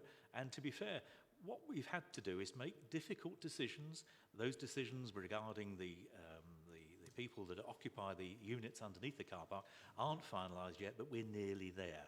So to suggest that we're concerned with structural safety just from a public safety point of view, but ignoring the people in those units is absolutely not true. Thank you, Mr. Mayor. Councillor Ash. Also on the same item. Just ask, because just for your information, Councillor Hiller, I did approach Councillor Holditch some time ago, and I did get a response.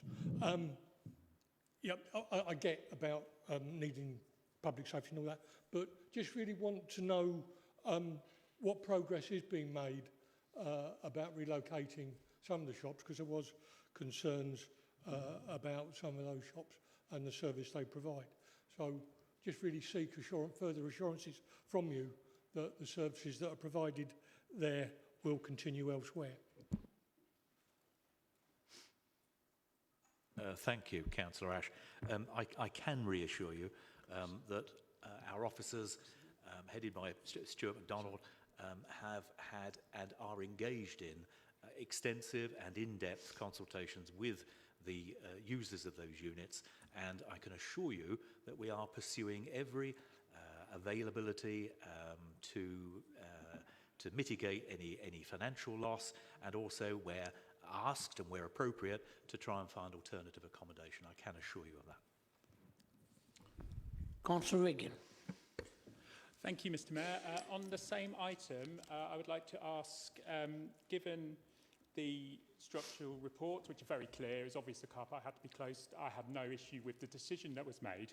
But what concerns me is two things. Firstly, why the decision wasn't made to close it early if it was such a public safety issue. The decision was made to close on the 26th, which was the Friday, I believe, and it was earlier in the week the decision was made why it was not done immediately, or even when the first structural report came in, if it's that bad that it needs to be demolished.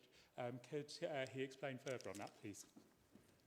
Mr. Mayor, I'll take that one because I was responsible for the delay on that. When the first report came in, I asked for a second opinion, and that's why there was a delay in it. And I have to say, it concerned the officers greatly because the first report recommended, but the second report was even stronger that it was closed and demolished.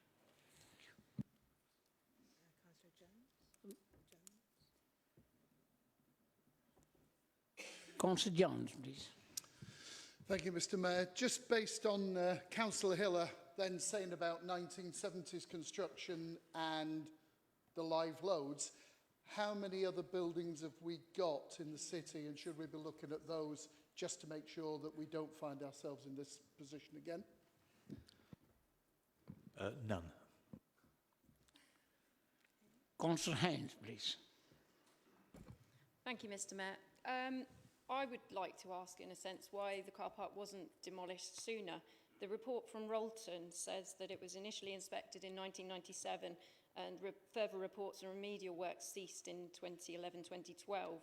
And their report said it's evident that the regimes of repair, monitoring and maintenance, as recommended in the earlier reports, were not implemented, and that this would render previous lifespans that were given for the car park to be void. And their report said that this lifespan has actually been exceeded. So I'd like to know why the car park was left standing once somebody made the decision to stop the remedial work, and when exactly was the lifespan of the car park on the basis of that remedial work being done? I can also answer that, Mr. Mayor. The Chief Executive has called for a report into that, because that's the way the report looks, I accept that. But I have to tell you, the problem with the report is it might actually end up with somebody being taken to task over it. But I can recommend to you and know to you that no member, an officer, knew about that report. So, but the Chief Executive's got an investigation underway into that and can't comment on it at this point in time. Councillor Iqbal. Thank you, Mr. Mayor. With due respect, can I ask Councillor Holdridge to repeat Can what you he said? I can didn't understand a word what he Councillor said. Iqbal.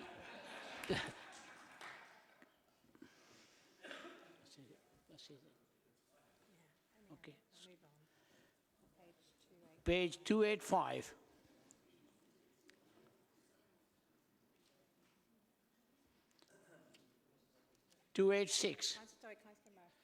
Councillor Murphy, we're still on page 285. Councillor Murphy. We are, Mr. Mayor. Thank you very much. That was interesting, the comments on the car park decision. Well, anyway, I would like to ask about, it's quite an old one now, funding of information, advice and guidance services. So as I understand this, we decided not to spend any more than we did last year to freeze the budget, but add another 25k on top of it for white goods. So Kingsgate could start doing something with, I presume, washing machines and stuff like that. However, when you delve into it, last year they were paying rent, quite a lot of rent for a premises. This year we gave them a redundant building so they don't have to pay rent. So why have they been given thousands and thousands, tens of thousands of pounds additional money to manage this project? Can that be revisited, and can we put that money perhaps on top of the white goods or have it back for something else? Is that clear? What I'm saying is, last year they were having to pay rent, this year they're not, so their profit margin, if that's what they do at Kingsgate, has gone up. Was it an error, or did we just not look at it? And what are we going to do about it? Councillor Sweeten. Thank you, Councillor Murphy.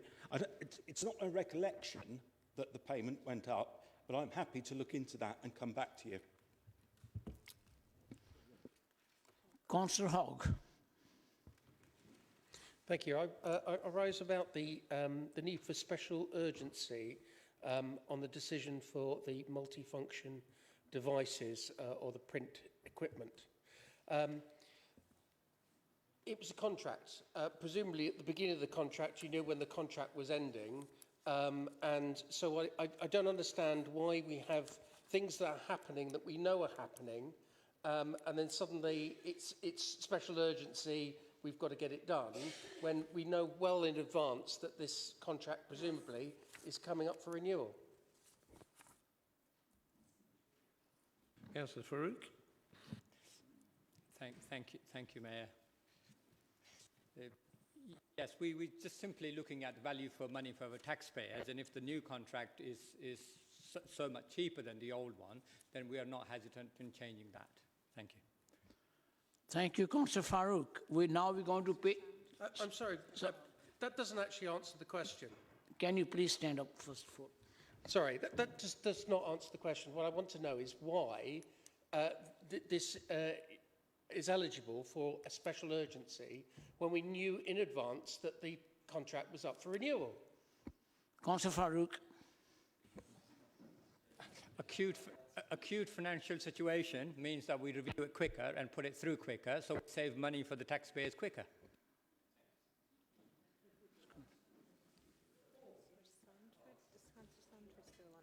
Councillor Sanford. Yeah, I'm sorry, he didn't answer the question properly. You know, Councillor Hogg made a perfectly valid point that it was known for a while that this contract was coming to an end. You know, whether it was right to extend it or not, I don't know. But what was not right was to remove the council's scrutiny process.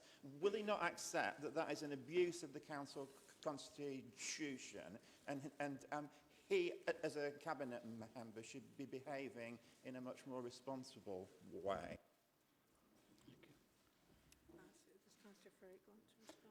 Councillor Farouk, do you want to come back? Councillor Farouk. No answer to bullying. Thank you. We are now page 286.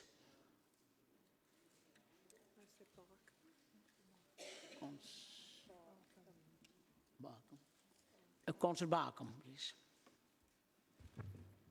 Thank you, Mr. Mayor. Relating to the North Minster Market car park, speaking to a number of marketeers, want to know what the plans are for the market, please?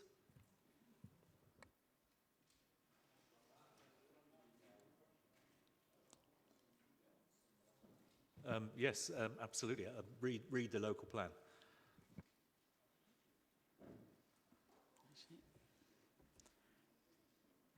Page 287.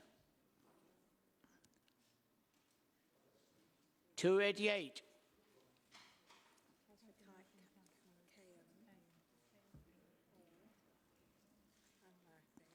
Councillor Kajun.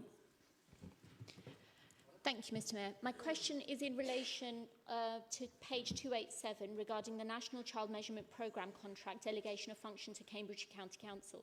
My question is that upon delegation of this contract, are we reassured that there will be equal allocation of funding between Cambridgeshire and Peterborough given the diverse health needs of our children, and will that service be equally as delivered as it has been? Thank you. Councillor Van Fitzgerald. Thank you, Mr Mayor. Thank you, Councillor Cram. I'm happy to explain in more detail on a personal basis with our Director of Public Health, who has been leading that team. But obviously that decision was a necessary decision.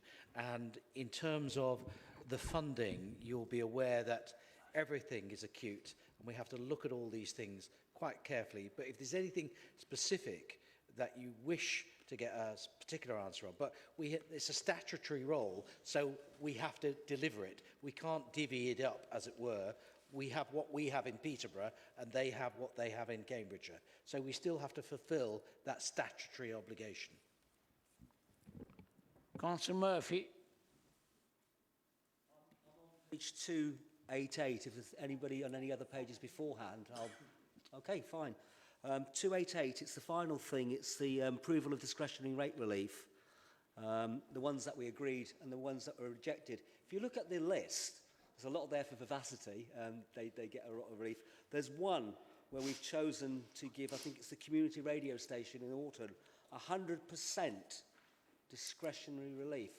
I've trawled through and I can't find anybody else since we reviewed this 4 or 5 years ago who we've given 100% relief to. In fact, since Councillor Fitzgerald's been on the council, I've not found one that we've given relief to. Why are we giving this particular company, organisation 100% and nobody else seems to be getting that relief in Peterborough?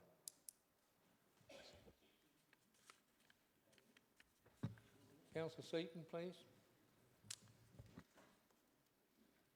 Well, in simple terms, Councillor Murphy, it's a not-for-profit community organisation that is listened to an awful lot of people.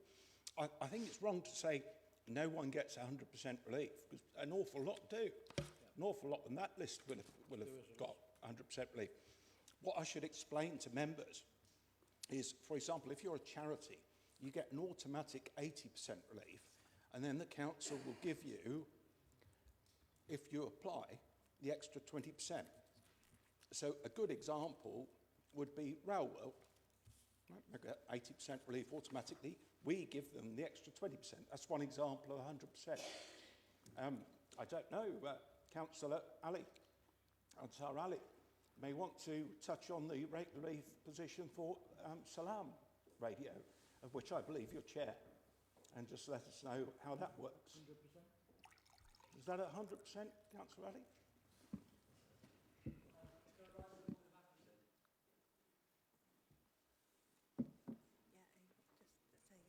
Yes. Thank you, Mr Mayor. On a point of accuracy, you said that charities get 80% and then they can get an additional 20% relief. I understand that. There are many people in that situation.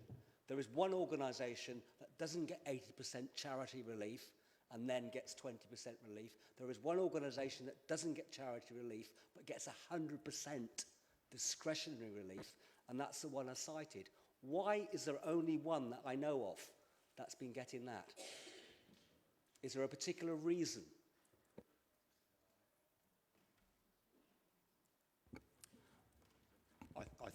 I mean, this is something that has been going on for many, many years. I must admit, this is the first time that I've heard a councillor in this chamber challenge a not-for-profit community organisation receiving rates relief. I'm very happy to sit down with you, Councillor Murphy, and go through the list of those who have received such relief, and I'm happy to go through with officers and yourself the reason why relief should be provided in this particular case. Thank you, Councillor Seaton. Now we completed item 10. Now we're going to agenda item 11 now. Question on the Combined Authority decision made since the last meeting. This is in relation to the record of Combined Authority decision detailed on pages 289 to 316 of your agenda book. Members may ask questions directly relating to each decision. I will refer any question to the relevant Combined Authority representative. I would remind Councillor that they should ask question on the decision in the report appendix. All questions should be relevant to the decision itself. And should I feel that any preambles is unreasonably long, I will instruct councillors to ask their question immediately. I will take each appendix in turn, and council members, please refer to the title of the decision when asking a question. Appendix 1, pages 291 to 295. Councillor Wigan. Yeah, thank you, Mr. Mayor. So I know in the apologies that Councillor Murphy sent his apology, but didn't have a substitute. Could I confirm if Peterborough was fully represented at that meeting, please?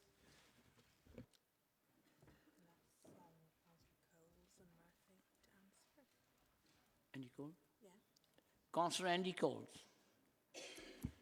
Thank you, Mr. Mayor. I was there. Councillor Murphy wasn't able to attend. Thank you. Thank you. No more. Appendix 2, pages 297 to 305.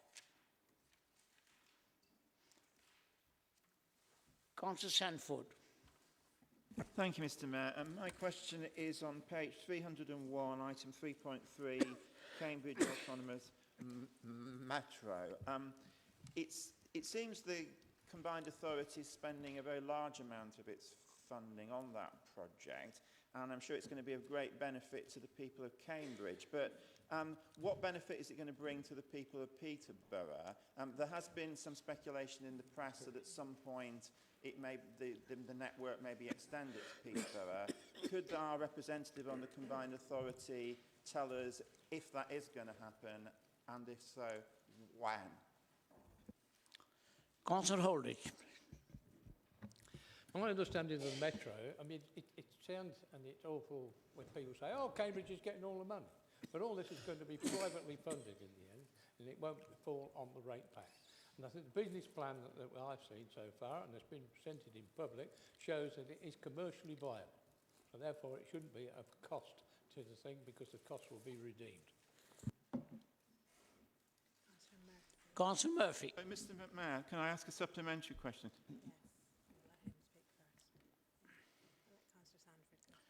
Councillor Sanford.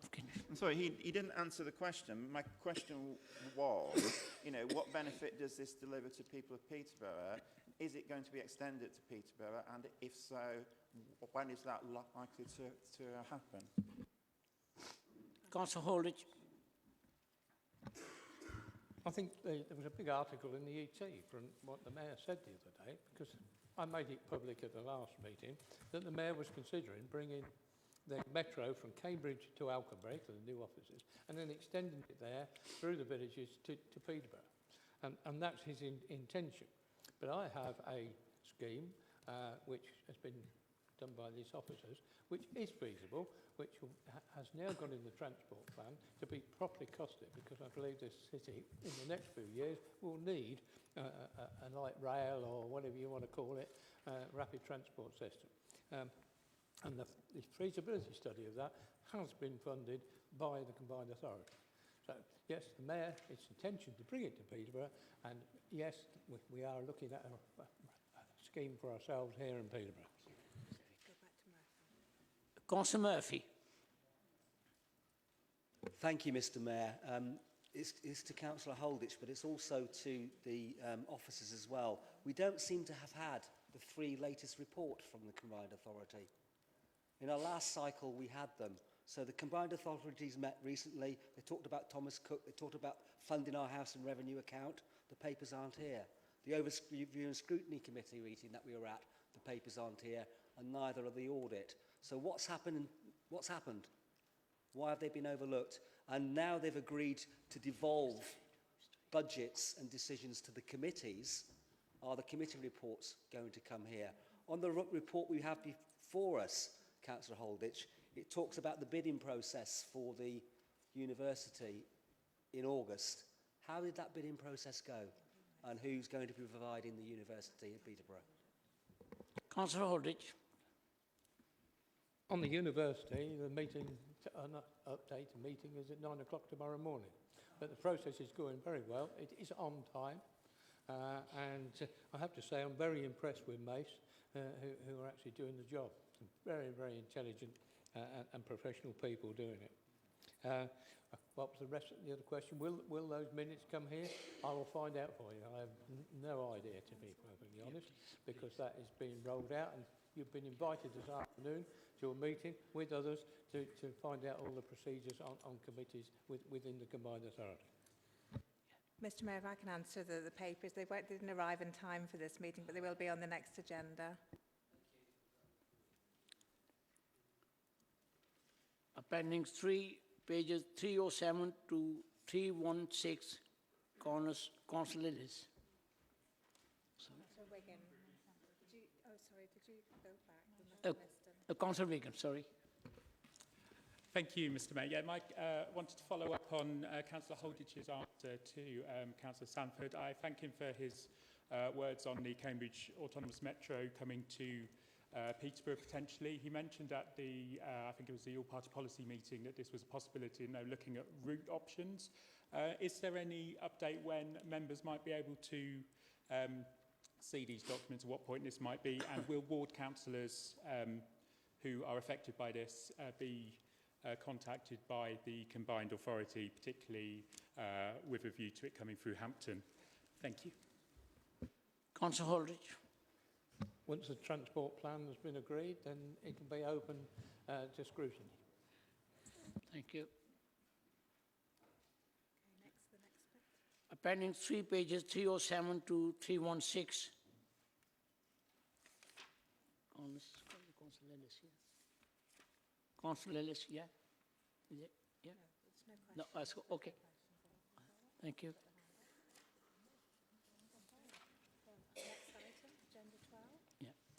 Agenda item 12, motion on notice. This item appears on pages 317 to 322 of your agenda book. Agenda item 12.1, motion from Councillor Irene Walsh. Keep reading. Yeah? Wherever it is. Yeah.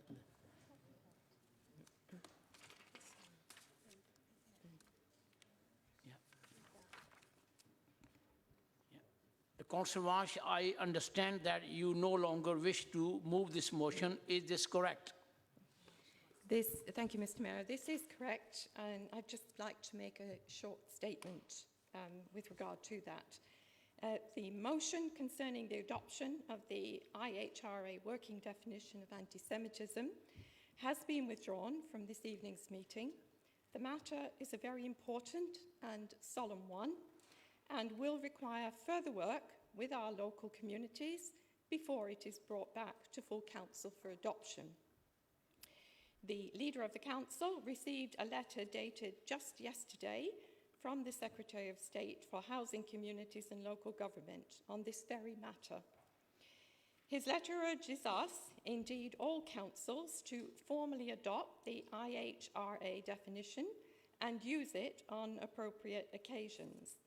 Peterborough City Council will work to find a way to comply with this, a way which respects the rights and dignity of all of our communities. Thank you, Mr Mayor. This one? Yeah. Motion from Councillor Ed Murphy. This motion is in... Order, Mr Mayor, sorry. And I need to ask a point of order on Councillor Walsh's response, because at the beginning of the meeting it was said the motion was being withdrawn. Then you said that she was not moving it, and then in her statement she said it was being withdrawn. Now there is a difference, because if it's withdrawn, it means she can't bring it back at the next meeting, whereas if it's not moved, it means that she can. So could we have some accuracy in terminology? I think there's just been a bit of a mix-up with the words used. I think Councillor Walsh is not moving this motion at this meeting, just to make that clear. Motion from Councillor Ed Murphy. This motion is in relation to local government workers. Councillor Murphy, I understand that you wish to move an altered version of your motion, which can be found in the updated additional information pack. Members, are you happy for Councillor Murphy to move this altered motion? Is that agreed?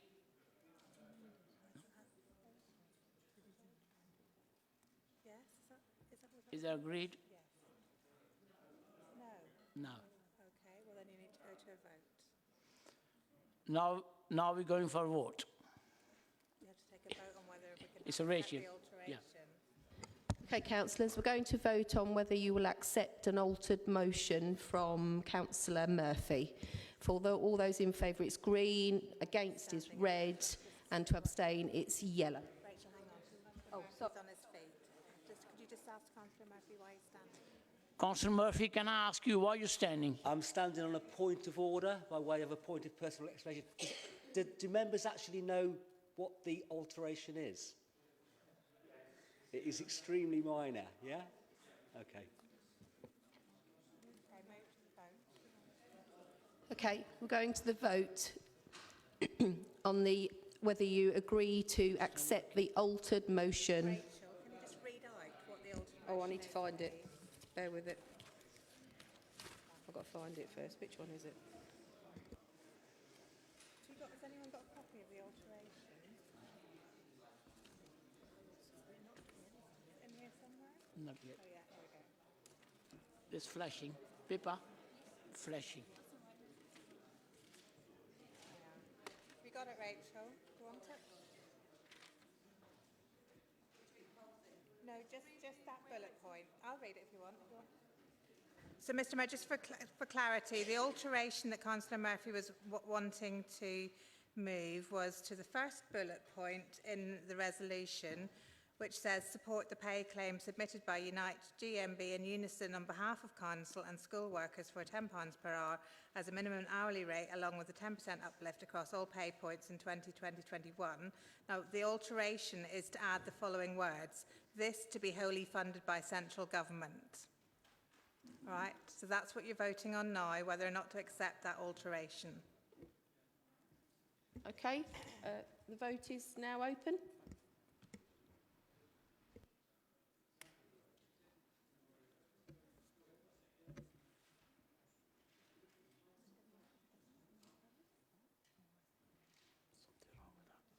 Paper.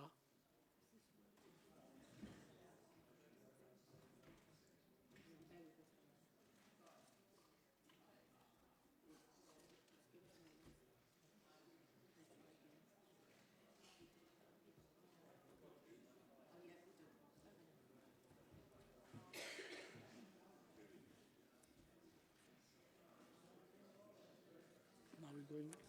What's that? We'll just wait for the vote, and then we're going to go to the debate in a minute. No? Debate? No, just don't do anything at the moment. Okay.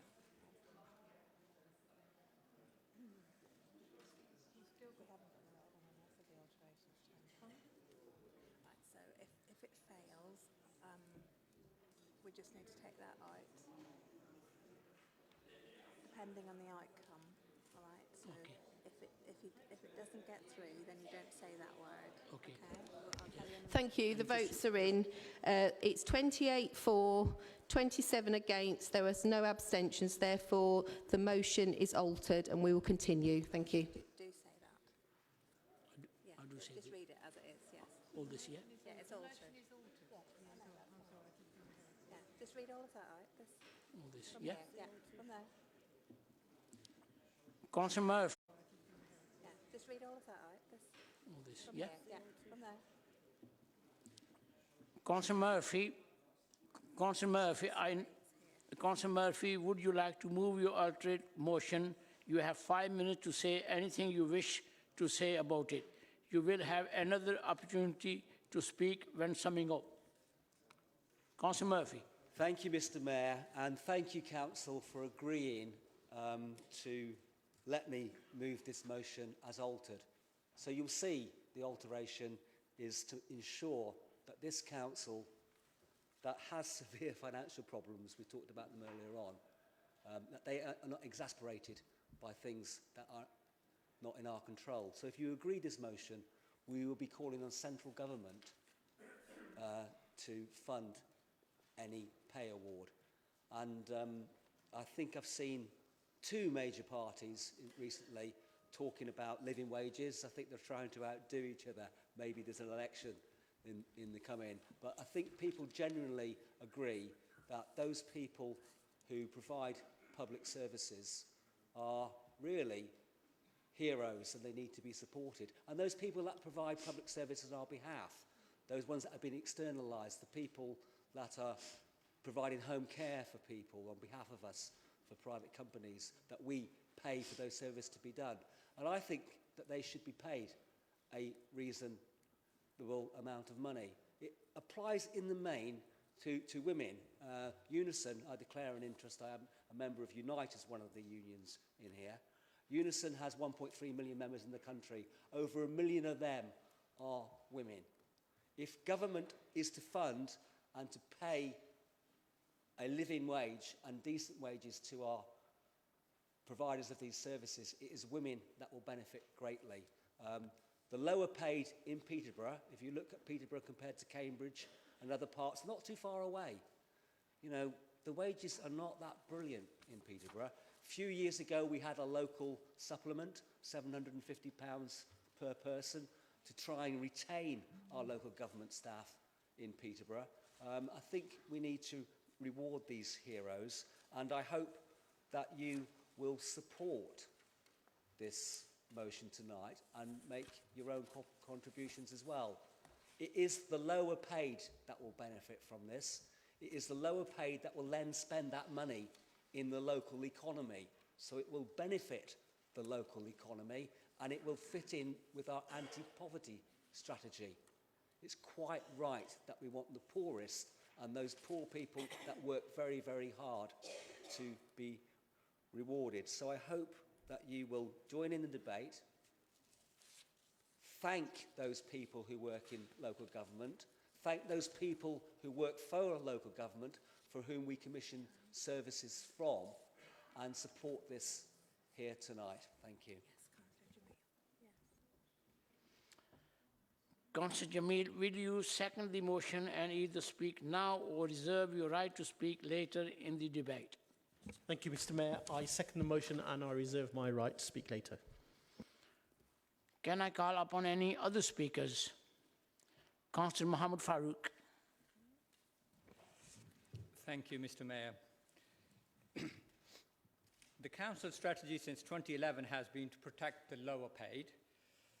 Higher than average pay increases have been paid to those at the bottom scales. The lowest hourly rate currently paid in the Council is £9 an hour, no matter what age. Any increase in pay will significantly impact on our schools and on our other services. It is important to note that the Council employment practices support staff in non-monetary ways, including looking after their well-being, improving their work-life balance, and providing access to statutory pension schemes. Peterborough City Council operate under National Joint Council terms and conditions and are therefore bound by the national negotiations and cannot unilaterally step away from this without appropriate negotiation. The Council has already provided the LGA with a view on the pay claim received from Joint Trade Union side. This took place on the 16th of the 9th, 19. With a view to progressing and completion over the coming months as part of the LGA negotiations, all councils have been asked to work with the LGA and not to preempt the outcome of such discussions. Therefore, with so many stakeholders involved, nationally, we think it would be wrong of us to discuss this motion and in the process end up undermining the national negotiations. Mr. Mayor, if we agree to this motion today, this would cost the Council or the funding to be received from national government of about £4 million, 4.4 million. And if I can give tangible examples of 4.4 million, what that can buy within the City Council, that is adult social care for 142 care home packages for over 65s. That would be waste collection from every single household in Peterborough, which constitutes 3.75 million. Full road surfacing of 7.25 kilometres, or equivalent of making 130 people redundant from Peterborough City Council to pay for this. Now, it's all very well Councillor Murphy saying that we should write to national government and they send us the money. But imagine members, any one of us sitting in that white hall now, and one council sends a request for more money for community care, more money for adult social care, and then you receive a letter from Peterborough City Council saying, can we award our staff 10% pay increase? So for that reason, I would be voting against it. Thank you. Councillor Hogg. Thank you, Mr. Mayor. So when I first read this, I have a lot of sympathy for a raising of the £10 an hour minimum wage. I think that's the right thing to do. The trouble I have, and the reason why I won't be able to support this motion, is the 10% uplift across all pay levels. Our police force, I think, has just awarded 2.5% pay increase. So what you're asking for is 4 times the amount of an uplift compared to that for the police force, plus the fact that this has to be paid for somehow. And if it was to go through, I can only see that what would actually happen would be a reduction in frontline services to the people, the most needy members of our society. And on that basis, I won't be supporting the motion.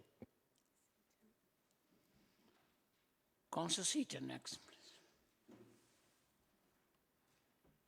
Thank you, Mr. Mayor. Well, the first point I'd make is I actually supported the amendment because I thought the amendment clarified something that was missing in the original motion. Because the original motion said that funded with new money from central government. Did Councillor Murphy mean if they gave us £100,000, we would find 4.3 million? Or did he mean it was new money, a full 4.4 million? We now know he means a full 4.4 million. But I accept and fully support elements of this motion. Our staff are committed and we should praise them for the work they do. However, I can't support the motion because it's typical Labour, a massive commitment to spend money, quite frankly, bowing to union demands rather than to common sense. Let's be frank, neither a Conservative nor Labour government will fund a 10% increase to all staff at a potential 4.4 million cost for this council. But let's look at the national picture. 2 billion, 2.5 billion. If that's funded at 10%, are we saying we won't fund teachers at 10%? How much is that? Are we saying we won't fund the NHS at 10%? How much is that? But I think there's another underlying point here. I have to ask, if this much extra money was available, £4.4 million, would residents see spending on a pay rise for our staff, much as we value them, as their top priority over social care, over looked after children, the elderly? I mean, this is a Labour motion. Will the Labour leader therefore stand up and commit his party to this increase as his top spending priority? Will he say that if government will not fund it, as his party's top priority, he will find the money? Will he stand up and do that? A smile on the face of the tiger. He says nothing at all. I'm afraid I can't support this motion. Thank you, Mr. Mayor. Are there any other speakers? Councillor Sharnwaz.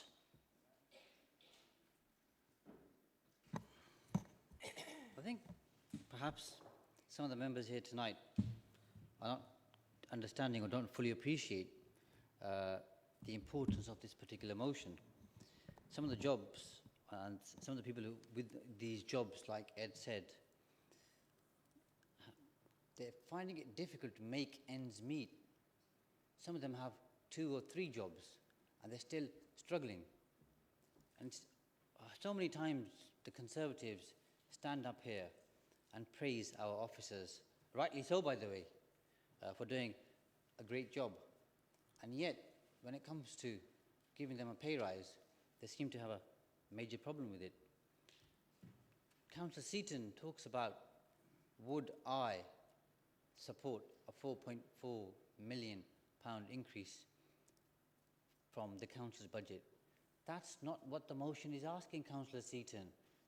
The motion is asking for central government to fund these workers, okay?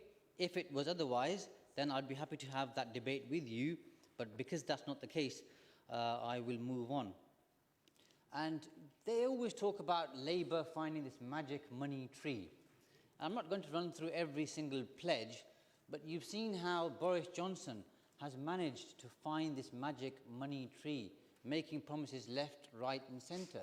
And you'll also see on the 6th of November, the Chancellor, Sajid Javid, is going to find this magic money tree just pre-election, and how he's going to be offering people lots of tax benefits. It just can't be right where we have the top 5%, okay, who don't pay their fair share of taxes. That's where Councillor Seaton, this money can come from. We just need to have a fairer system. And I know as Conservatives, you struggle with the word fair, I know that, but I'm sure we can sit down and have a conversation and explain to you why fairness is very important. And Councillor Farouk, you're talking about preempting negotiations. We're not preempting anything. What we're saying is we should share our opinion that we value our staff members.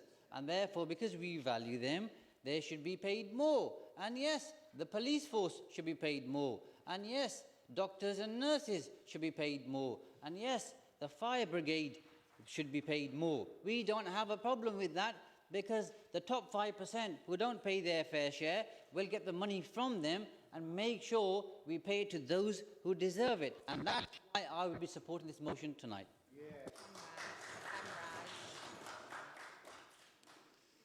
Councillor Hammerage.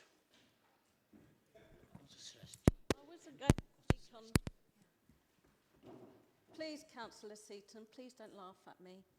As a proud trade unionist and a Unison member, I am proud to be supporting this motion with Ed.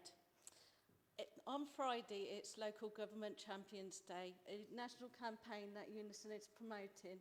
It's supporting our local government workers.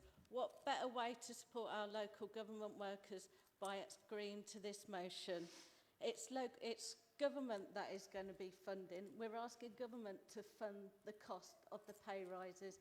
I ask you to support this motion. Thank you. Councillor Van Fitzgerald. Thank you, Mr. Mayor. It's only the second time tonight, even though I seem to have been mentioned in dispatches a lot earlier, which I'll address on a separate occasion when we also address the other radio station status in the city, which I already know what that is, and it's equal, by the way. Now, the irony here about this issue of pay rises. Let me just firstly say, I want to pay everybody £15 an hour. I really do, genuinely, whether it's council workers, police, health, fire, you name it. But that means some reality. And we know how the Labour Party would pay for that. They would increase and tax everything to the hilt. They've already said so at their Labour Party conference, if you were paying attention. The word tax by Jeremy Corbyn, and I think it slipped out by mistake, was mentioned once in his speech. But the only way to pay for this in a grown-up society is taxation, and I'm all for fair taxation. But the irony, Shaz, that you must laugh yourself. As a practicing tax avoidance specialist, your clients would desert you in droves if you were going around saying that the top high percent of earners should pay their proportion of tax, when that's exactly what you're advising them how not to do it. It is. You've got to see the. Irony in that. There has to be a point of accuracy here, Councillor Fitzgerald, because there's no such thing as a tax avoidance specialist. That is not a job title. You've just made that up. By the way, making things up, I was learning a lot from Councillor Murphy, who's a specialist in your party at making things up. So, okay, for the avoidance of doubt, tax avoidance, how to pay less tax. And I can quote you and send you to a video on YouTube where you claim how to pay less tax. I'll show you how to pay less tax. So I just find it ironic, and you know I respect everything you do. And there are many in this chamber, perhaps, where you're already representing them on showing them how to pay less tax. But the Labour Party are very good at running out of other people's money. That is the reality of the situation. So again, we would support an increase in wages, salaries for all our team, whether they be the senior team or the guys on the street, we would indeed. But we have to be realistic here. You know, we're getting some increase in funding from government. That funding will be allocated and swallowed up into our budget. To ask the government for more money in one particular instance is not going to cut it. So it needs to be done by trade unions at a national level and collective agreements and everything else, and it will run its course. But frankly, unless you're honest about how you're going to do this, folks, and it's through taxation, but tell me if I'm wrong, tell me if I'm wrong. If it's through taxation, then unfortunately, that is not going to wash for the majority of the British people, which is why when the Labour chickens come out the hen coop in Westminster, we will have a general election and the Conservatives hopefully will romp home we're just to running a out of time. majority. Thank you. Thank you. Councillor Sresti next, please. Thank you, Mr. Mayor. I wasn't going to speak, but I can't resist it. I'm sorry. The definition of a tax expert, tax avoiding expert, is a good accountant. And can I take you down memory lane for a moment, please, fellow councillors? Let me do a Charlie Swift. I started in business when I was 12 years old, believe it or not. And by the time I was 25, I'd got half a dozen businesses, don't know how much property and all the rest of it. Now, at the time, and I might be about £1,000 or something out, the tax rate, if you were stupid enough to earn 20-odd thousand pounds a year, was 83%. Can you think about that? 83%. And do you know what the investment surcharge was if you happened to be also stupid enough to have investments like shares, property, etc.? It was another 15% added to the 83%. So that meant that if you were a reasonably successful entrepreneur, you were paying 98% tax. Now, I don't have any problem with paying 98% tax because I wasn't earning it, but if I'd been earning it, I wouldn't want to pay it. Now, what was the consequences of that? The consequences of paying 98% tax is we started to lose all of the skilled labour in this country. And not in a day or two, they were going in droves. All of the people that we had trained, our top doctors, top nurses, everybody, they were just going like an express train out of the country. And how on earth does that help us? So if we all agree we've all got to pay tax, we're all decent human beings. We don't want somebody to have to go to the soup kitchen, do we?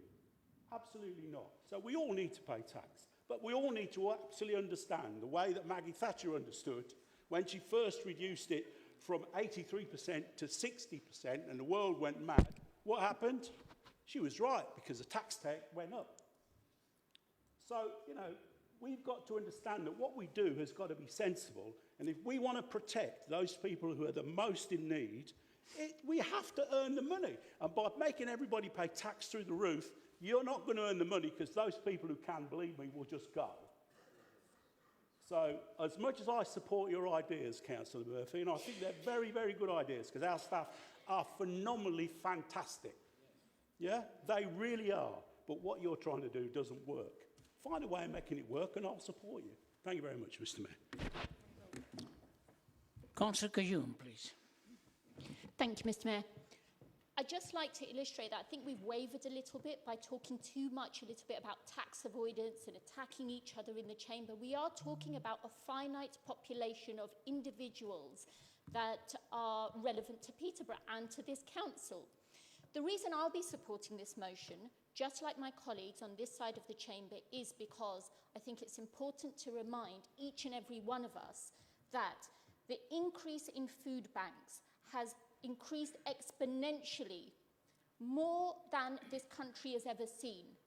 and a significant proportion of workers, public sector workers, I choose to remind everyone, are some of our most highly skilled workers in the way of nurses. Therefore, we'd love to see a pay increase for everyone, nurses, HCA, every single public sector worker that we have. But it's important to realise that this is for a finite group of workers, and to remind everybody the exponential increase of food bank usage that we do not want to see extend to this group of workers here as well. Thank you.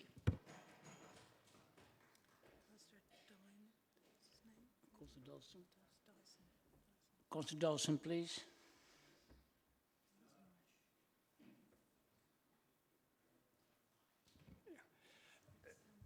Councillor Seresti was mentioning memory lane. If I come from Teesside, and if I remember rightly, when Thatcher came to power, we had steelworks, we had chemical plants, we had shipbuilding. When she went, we didn't have any of those things.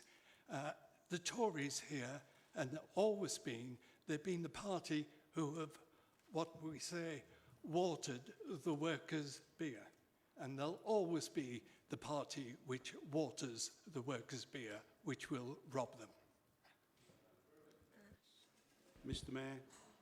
Councillor Sresti, you want to come back? A point of information, Mr. Mayor. We have the lowest unemployment rate in the history of the United Kingdom, Mr. Mayor. Thank you. Councillor Ash, next. Under a Tory government. Councillor Ash, please. I think just want to start by sort of saying the administration over there has sort of been saying about a bad Labour government. But I don't think the Labour Party has had a monopoly on bad government. I don't think the Heath government was the biggest success that we had back in the 70s when we had serious issues and really the government couldn't really sort it and wasn't really up to the mark. But sort of talking of tax evasion, we shouldn't forget that there are very large companies who are making millions and millions of pounds in profit and yet paying next to nothing in tax. And that, I think, is something we need to address. So we talk of fairness, and yeah, things aren't particularly fair, and it would be an ideal world if we could make things much, much fairer. But I think we have to be pragmatic, and I'm afraid it's that pragmatism that makes it difficult for me to support, as noble as it is, Councillor Murphy's motion, because I think I accept that the government really is not going to fund it, and the talk of 10% I think is just a little bit too far off to be practical and achievable. I think if the sites were lowered slightly, then it would make it more feasible and more practical to support. So I think it's my head rolling my heart and saying that really what's proposed here probably wouldn't get to work, and it might be time lost where we can do other things rather than sort of fight for this. But I do wish the unions well in trying to achieve what they want to achieve for their workers, because as we've all agreed, our staff do excellent work, and without them we'd be in dire trouble. So yes, we do need to pay them a decent wage, but I just wonder whether this motion is tying hands up just that bit too much to achieve even a step forward.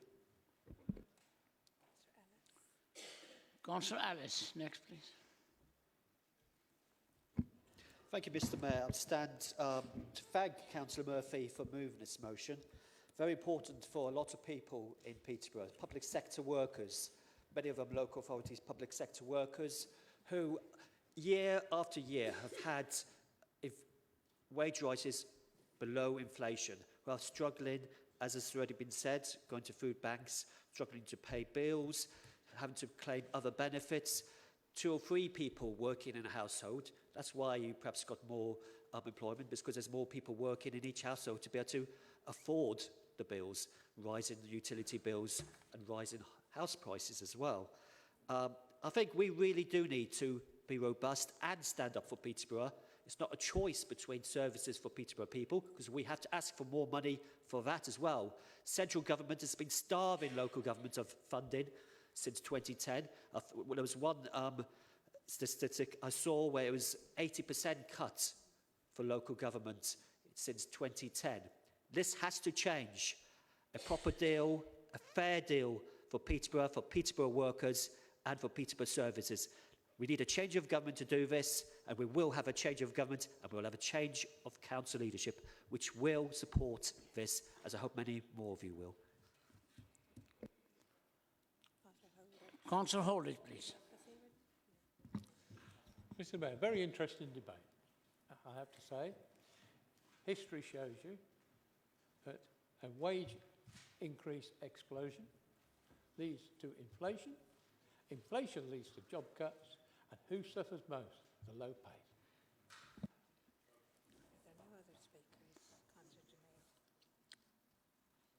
There's no any other speaker. Can I ask Councillor Jamil, would you like to exercise your right to speak? Councillor Jamil. Thank you much, Mr. Chair. I just find it odd that the way some of the comments have been made across on the other side of the chamber would lead us to think that, you know, we're asking for billions and billions and asking. These people that we're asking for a pay rise are people who are struggling to make ends meet. You know, those who suffer, those who don't get the pay rises, who don't get the, you know, the recognition maybe that they should. Now, I looked at this motion originally and I saw it as an extension of our Stand Up for Peterborough. You know, we're asking for, you know, money to be sent in by central government for the people of Peterborough. Now, I'm now beginning to doubt the sincerity of the council when they were saying, well, we are standing up and we're asking. When they're saying, well, actually, you know, it might not happen, you know, it's too much money and we don't know what it's going to be like everywhere else. So for me, I'm beginning to think, well, that was just something that they did for publicity. Now, we are asking, now we can ask, they don't have to give, but we're asking this council to write and to give us this money for these workers and to recognise the work that they do. So for that reason, I will ask everyone here, and I understand your comments, Chris, but we're asking for this council to write, to ask for money to recognise these workers, and therefore I would ask you to support the motion for those people who are struggling on a day-to-day basis to have some resemblance of a decent living wage. Thank you. Councillor Murphy, would you like to sum up? Yes, Mr. Mayor, thank you very much, and thank you for the contributions. We did stray into fair tax. Congratulations, Peterborough City Council, for being the 3rd fair tax council in the country. You will see benefits of that. We will be rewarding people that pay proper wages, that don't send it all off to interest payments to parent companies abroad to screw the workers. It's going to be good for our procurement. It's going to be good for our services. So well done supporting that. I think it was unanimous, or almost unanimous. Just a few things. Councillor Hodge, yes, 4 universal basic income, 4 flat rate increases. I really would like to see that happen. That's not going to happen in this pay round. So I ask you to bear with us and go for supporting this motion today based upon what it's trying to do. It's aspirational. I aspire that people in Peterborough do not live in poverty like they do now, and a lot of that is down to the wages that people get. Now, somebody did some work ago and it surprised me. I couldn't understand why our school performance was poorer and seemed to be getting poorer and getting poorer and getting poorer. And then I realised under austerity, we've got more children going to school hungry. We've got more poor children. By the time they're 11 to 12, they're performing a year behind where they should be performing. You know, we're struggling to try and close this problem in education in Peterborough. We need to look at the circumstances outside the school. Could you just raise a point of accuracy, Mr. Mayor? I'm struggling with what this motion says, because Councillor Murphy and other speakers seem to be talking about targeting help to low-paid council employees, whereas at the top of page 309 it says a 10% uplift across all pay points. So presumably that means all council employees. Is he saying that all council employees are using food banks? Thank you for the point of order. So what I was doing, I was addressing your colleague, Councillor Hogg, who was saying he didn't like the 10% bit in it across the board, yeah? And I was saying that's the reality of the wage round and the situation we're at the moment. And I would certainly support universal basic income. I would support flat rate increases as a way of tackling poverty pay. That's not on the agenda this year. We're asking the government to tackle poverty pay with what's on the agenda, the way it can be done. Councillor Farouk, I think you were talking to the motion before it was adjusted, but still not reading it properly, because even in the unadjusted motion, there is a call for it to be funded by central government. You are wrong, but I think it was a genuine error.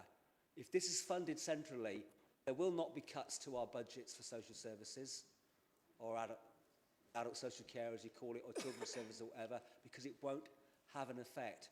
And as far as central government funding goes as well, when people receive an uplift in their wages, they claim less universal benefits, they claim less rent allowance, the government gets Councillor Murphy, now you're running out of time. So Thank you. please support tonight's motion if you feel you can, to stand up for local government and local government employees. Thank you. We will now move to the vote. Thank you. Councillors, we are now moving to vote on the item 12.2 on the altered motion from Councillor Murphy. The vote is now live.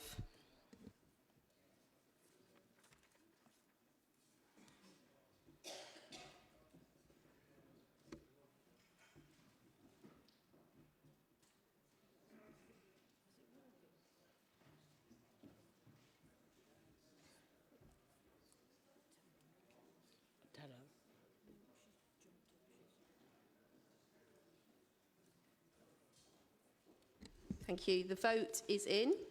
It is 17 for, 36 against, 2 abstaining. Therefore, the altered motion is defeated. Thank you.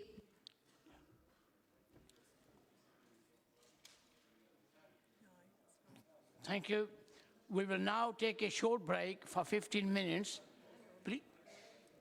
Please be back in the chamber at 9:10. Thank you.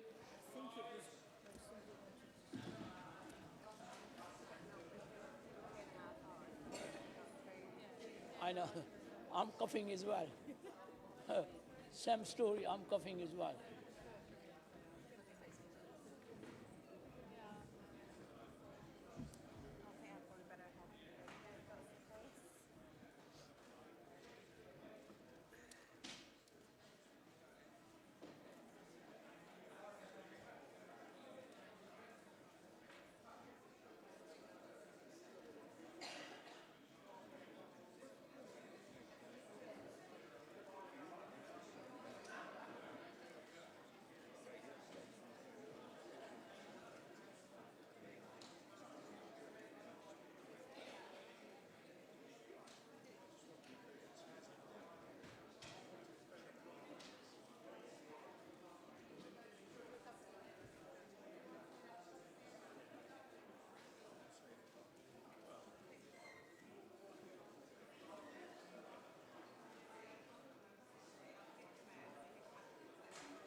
Before we move on into next motion, Councillor Seaton would like to make a point of personal explanation.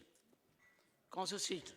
Thank you, Mr. Mayor. There was a discussion earlier on this evening where Councillor Murphy suggested there was just one not-for-profit organisation that had been granted full discretionary rate relief.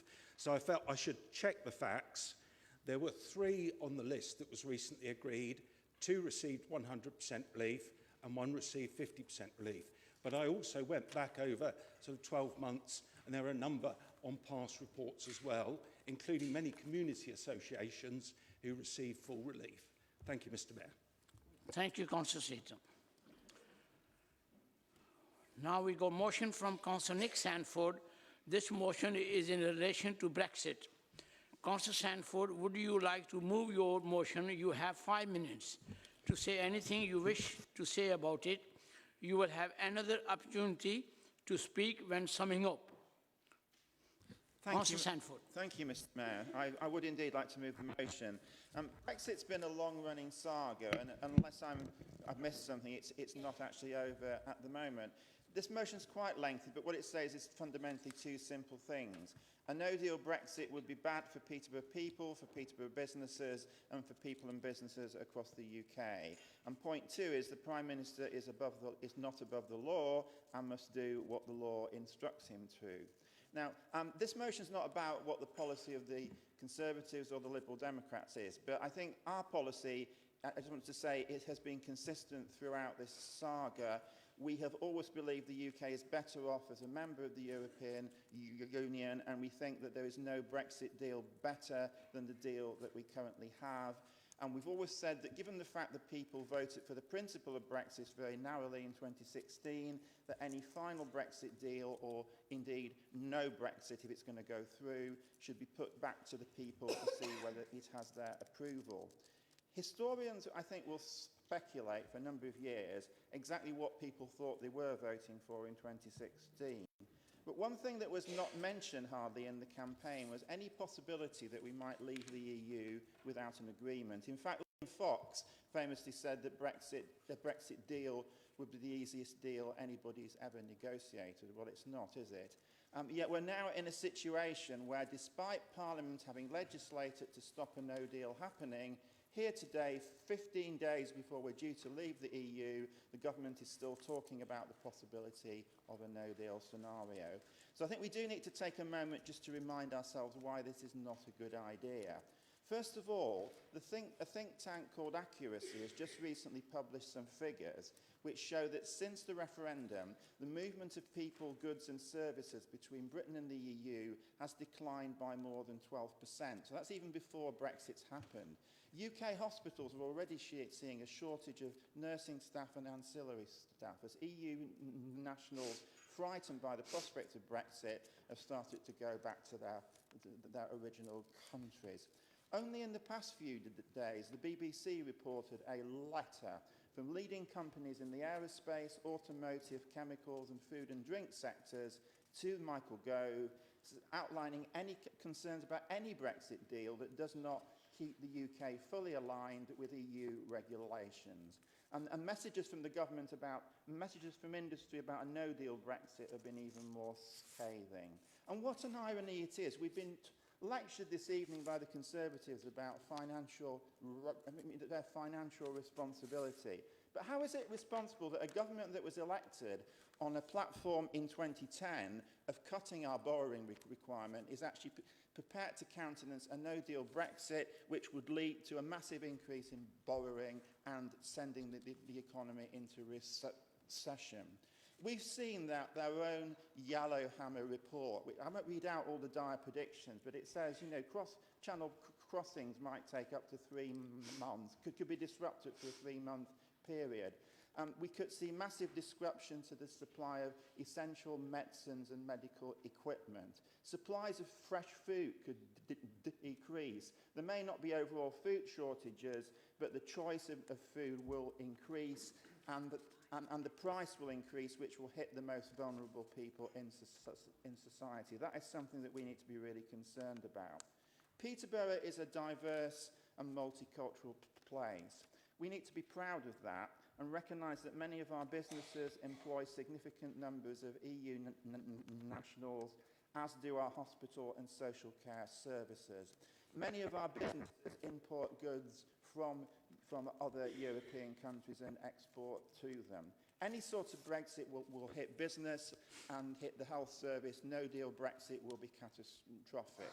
The law passed by Parliament sets out clearly what the Prime Minister must do to avoid a no-deal Brexit. The fact that the government is even talking about the possibility of disobeying the law is in itself a scandalous situation. There's strong evidence that this government, running scared from the DUP, the Brexit Party, and its own right-wing backbenchers, has an obsession with Brexit. They want to get Brexit done at any cost. A no-deal Brexit will damage Peterborough people, damage the businesses in Peterborough. The law must be obeyed, and the disaster of a no-deal Brexit must be avoided, and we have to do all in our power to ensure that this does not occur.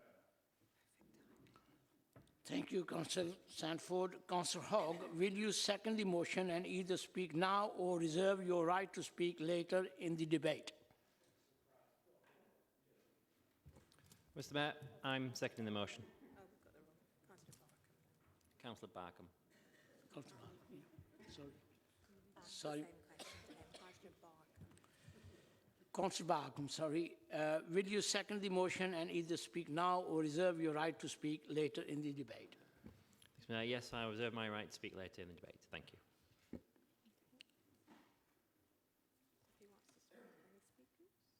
Can I call any other speakers? Councillor Suresti. I'm on a roll this evening, Mr. Mayor. It's probably because I'm going on holiday tomorrow. Obviously, any sane person has got to agree with some of the things that Councillor Sanford says and disagree with most of it. But, you know, you've got to agree. And earlier on, I don't know those of you who have Sky News on your mobiles, but I'm one of these sad people who does. And I got a message, I got several messages. One that was that the President of France has announced that he expects the deal, the Prime Minister, you know, the UK-EU deal to be signed tomorrow morning. And then a few minutes ago, I got another message to tell me that it's still not yet signed, but it's all going very, very well. Now, we are being put into this situation, this motion that Councillor Sanford's put forward, where we are told we should make our best efforts to get the government to do what it needs to do. Now, I believe the government actually is doing what it needs to do right this minute. What we now need, actually, is for the Liberals and Labour and all the other independents in Parliament to actually vote in the best interest of the United Kingdom. And that is if the Prime Minister, by some sheer piece of luck or brilliance or whatever reason, comes back to the UK with a deal that achieves many of the things that we would like him to achieve, are they going to vote for it? Because the spokesman for Labour today said, no, we're not. The Liberal people said, no, we're not.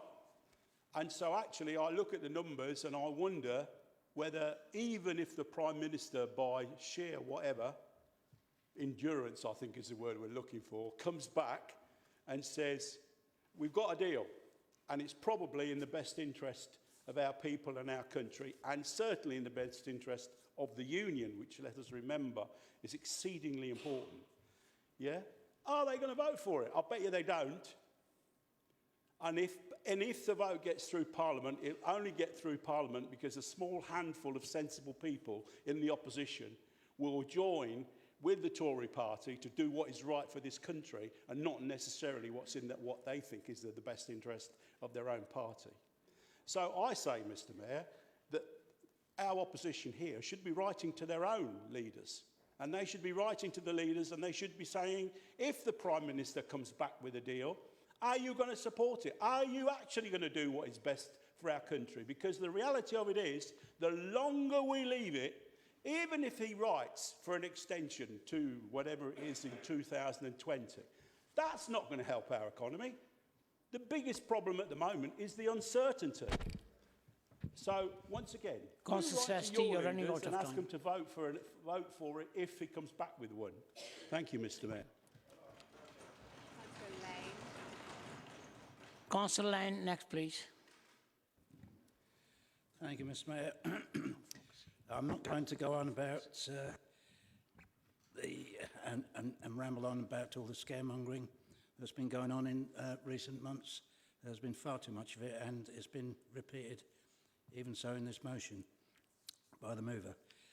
But I've never seen a motion that is so unnecessary, Mr Mayor. The mover wants this council to request something that is already enforceable by an Act of Parliament, and in other words, by law. So how illogical is that? I'd like to make two further points. That I note that the Lib Dems are always down the pecking order when it comes to popularity, and more so in Peterborough with the results of the referendum. And it's hardly surprising when they continue their efforts to subvert this referendum result. Their policies, I'm afraid, on this instance is both illiberal and undemocratic. And I am struggling to find a moniker to... Finally, the council seems to be concerned about life after Brexit. But one thing certain about that is uncertainty. And uncertainty will mean risk. But a wise head can manage this to one's advantage. So therefore I see no risk, but I do see lots of opportunity. Thank you. Councillor Allen. Thank you, Mr Mayor. Councillor Seresi spoke eloquently about many things that I agree with. And I do also agree with many points that Councillor Sanford's raised. The fact is Brexit has been disruptive to families, to friendships, across political parties. But a referendum had an outcome which we must adhere to. I'm not an alpha Brexiteer, but I do believe that the referendum made a decision which we as a country have to adhere to. I don't think it's something that Peterborough City Council need to be writing to the government about. I do think that no deal would be a bad deal for the country, and I would draw everyone's attention to the fact that there was a withdrawal agreement that Parliament maybe should have supported, and I mean all parties, and the job would have been done back in March. So I'm not supporting this motion, but I do think that we do need to get Brexit done. Thank you. Councillor Fox. Thank you, Mr Mayor. Paddy Ashdown, when he was the leader of the Liberal Democrats, a man who I actually voted for, believe it or not, I had a lot of respect for the man. He actually said at the night of the referendum, and correct me if I'm wrong, that whatever the result was, and he voted Remain, I believe, that's what he said, that whatever the result of the referendum was, we should honour that result. How things have changed in short time. Peterborough actually voted, you keep mentioning this small divide. Peterborough actually voted 62.1% to leave. My own ward of Warrington voted 62.77% to leave. We should be honouring their vote. And I will not vote for this because I think it's a bit of political mischief, in my opinion.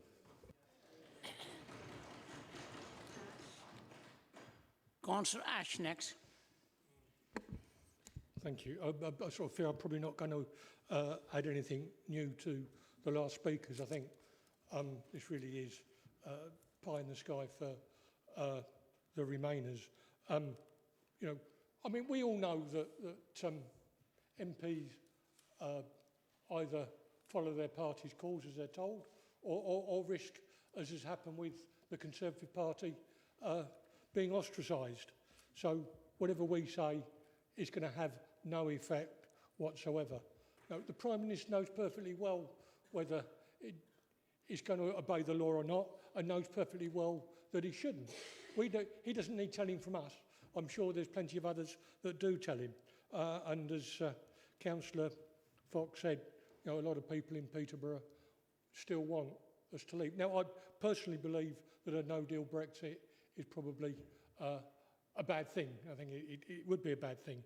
And I'm reminded when Councillor Fox talked about Paddy Ashdown, he said of something different. Would you prefer to be run over by a bus or a lorry? And I see that's how Brexit is we seem to be caught between various choices, and none of the options are that good. So we are stuck, but I just don't really see, other than the Liberal Democrats sort of trying to push their cause, any point in this motion whatsoever, and I certainly shan't support it. Councillor Fitzgerald, please. Ooh, I wasn't expecting to be so quick, Mr Mayor. Thank you. Thanks to Councillor Fox for the reminder. It was 62.1%, as he says, which wasn't the highest in the region, but it was certainly a decisive decision here in Peterborough. And at party conference recently, we ran into David Dimbleby in the street. A few of us, John Peach was with me, and a few other people. And we got into a conversation about delegate or representatives in terms of our MPs. And Councillor Allen, who has a slightly opposing view to me. And whilst I agree they're not delegates, they are representatives in many ways, as in they're elected on a platform of representation of the people that vote for them. And clearly our MP in this city, one Lisa Forbes, has forgotten that, because I hope when it comes to a general election, when the Labour Party finally give up flogging the dead horse that they're doing at the moment, the people will remember that since being elected, she has sought to thwart the majority view of the people in this city, her representatives who elected her. Just as a note. But there was a comment about people going home to many European cities because of a fear of Brexit. I wouldn't say that there aren't some that have done that, but by and large, the economies in those European countries have improved enormously, which is the main driver, I'm told, for people going home in terms of their own economies have improved. Councillor Sanford talks about all the doom and gloom because, let's face it, the Liberal Democrat position is they don't want Brexit at all. They want to stop it, full stop. And I accept that, by the way. You're nodding there all together, and I accept your point of view. The point of view, though, that you don't seem to accept is that you were outvoted by a majority in this country. So, again, stop flogging a dead horse because it's going nowhere. And, Nick, you talked about all the bad things. As I say, look, it's your opinion. It's your opinion that a no-deal Brexit would be a bad thing. It's your opinion about the impacts it may have. Now, I happen to agree that if I had a preference, I would like a deal. And let me tell you, that's the government's position as well. The Prime Minister has clearly stated... Point of accuracy, it's not my opinion, it's the opinion of the Office of Budget Responsibility. So you don't actually believe it then? You're actually saying yourself, you don't think it's your opinion it will be a bad deal. Just my opinion. What? So you are actually thinking a no deal would be good? What is it you're saying? I'm confused.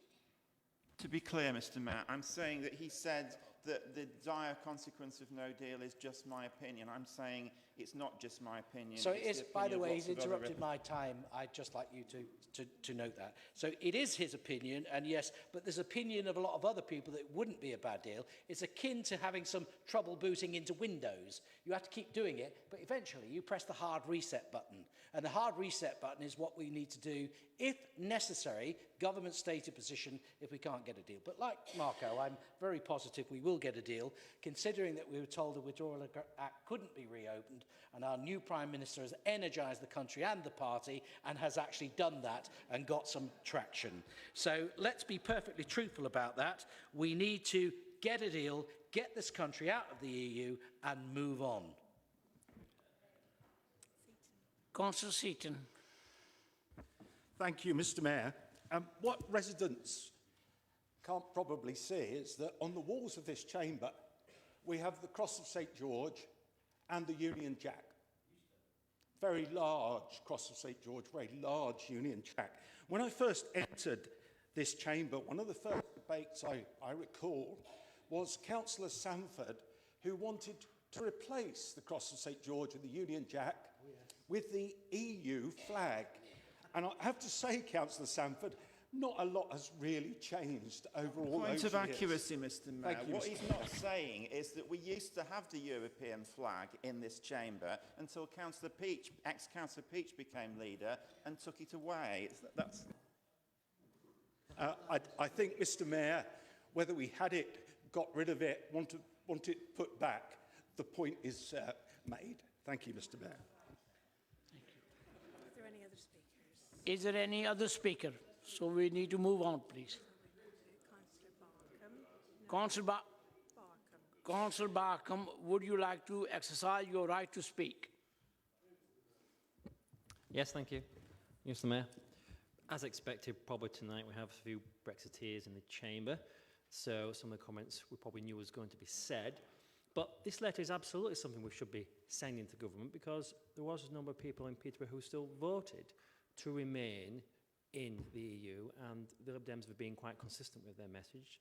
This isn't about stopping Brexit, albeit Lib Dems do want to do that. It's just about getting a deal. And to reiterate Councillor Fitzgerald's comment, get a deal done. That's correct. Yes, absolutely. This is what this letter is about. Thank you. Councillor Sanford, would you like to sum up? Mr. Mayor, I think I'd like to say we've had a good debate. I think we've had a bit of anti-Liberal Democrat abuse from the other side. I'm interested that nobody from Labour Party has spoken, because I think, you know, we are a bit uncertain about what the precise position of the Labour Party is. I'm just going to respond to some of the points that were made, but just before I do that, I'd just like to point what this motion says. You know, there's no mention in this motion of stopping Brexit, even though that's our policy. There's no mention of having a people's vote, even though that's our policy. What this motion says is that, you know, if a deal does not go through, we should not have a no-deal Brexit, because that would be, because it's not just my opinion, and, you know, authoritative sources, the government's own secret report that got leaked out points out the catastrophic impact of a no-deal Brexit. But just responding to what Councillor Surresti said, you know, he said that the President Macron thinks there may be a deal, it may be announced tomorrow. But that doesn't mean it's going to happen, because these guys don't have a majority in Parliament. I think Laura Kuenssberg said they've got a majority of -43. So it's by no means certain that it's going to go through. Mr. Mayor, and if it Mr. doesn't, Mayor. Councillor Surresti. Point of information.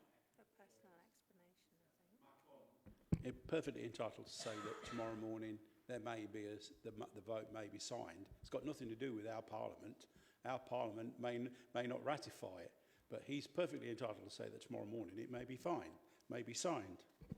but the point is, Councillor Surresti, that if it does get signed, it still has to be ratified by Parliament. And what this motion is saying, that if we don't rule out a no-deal Brexit, that could be what the Prime Minister will go for, because he has said he wants Brexit at all costs. He's going to die in a ditch before he writes any letter to the European Union.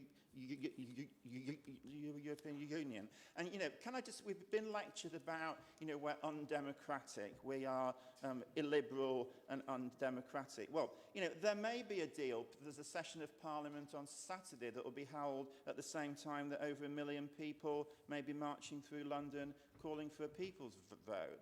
If these people who believe in democracy, you know, really want to ensure that we know what the people's view on this issue is, because they weren't asked about whatever President Macron's going to agree to tomorrow. If you really believe in democracy, if you really want to know what the people think, why don't you ask them? Why don't you have a referendum on the deal and ask people what they really want to have? We in the Liberal Democrats have made it absolutely clear what our policy is. We want to stop Brexit, but we want the people to have the final say. What could be more liberal or more democratic about that? Thank you. We will now move to the vote. Councillors, we are now moving to vote on item 12.3 on the motion from Councillor Sanford. The vote is now live.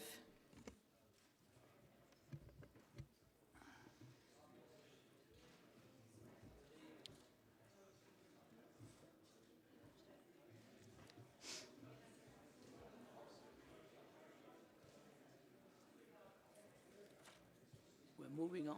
Oh, another one.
Thank you. The vote is 25 for, 28 against, 1 abstaining. Therefore, the motion is defeated. Thank you. Move on to the next one. I'll take all those away. Which one here? Yeah, so councillor Sandford, this one.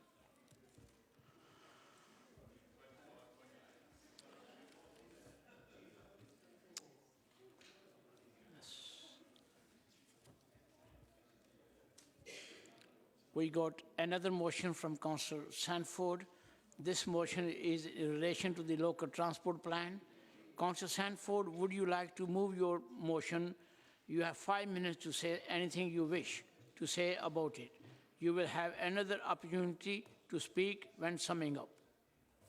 I think I may move it, Mr Mayor, if that's okay. At our full council meeting on the 24th of July, the council made a historic and an ambitious commitment. We declared a climate emergency and we said we wanted to get to net zero carbon by 2030. Not 2050 as the government says, but by 2030. And we're going to develop an action plan. So I think we are entitled to look at our draft local transport plan and see if it passes that test. Will it enable Peterborough to become zero carbon by 2030? Now, of course, it's not the Peterborough local transport plan. We're not allowed to have those anymore. It's the combined authority local transport plan, but it affects Peterborough, and we need to have an opinion on what it says. And transport is one of the main sources of carbon emissions, and probably the one that the council has the most control over. Now, you'll struggle to find any mention of climate emergency in the local transport plan. And I know, because I've done a word search to look for it. It does talk about an objective of the plan being to reduce carbon emissions to as near to zero as possible, but doesn't seem to indicate when that might be achieved. I think that's one of the problems with this plan. It has page after page of gut policy, but when you look at the projects for Peterborough, you'll find a long list of road widening schemes, dualling schemes, adding lanes to the parkway. In fact, I counted 10 of these. You'll find some vague references to the need to improve local bus services, but no detail on how that can be done. Similar commitments on walking and cycling. There is a mention of improving access to the train station, but not really saying when that's going to happen. And it talks about putting 4 tracks on the East Coast main line, but doesn't have any mention of having a train station at Hampton, whereas that would seem to be an ideal opportunity to have that. But then you turn to the section on Greater Cambridge and you see a completely different story.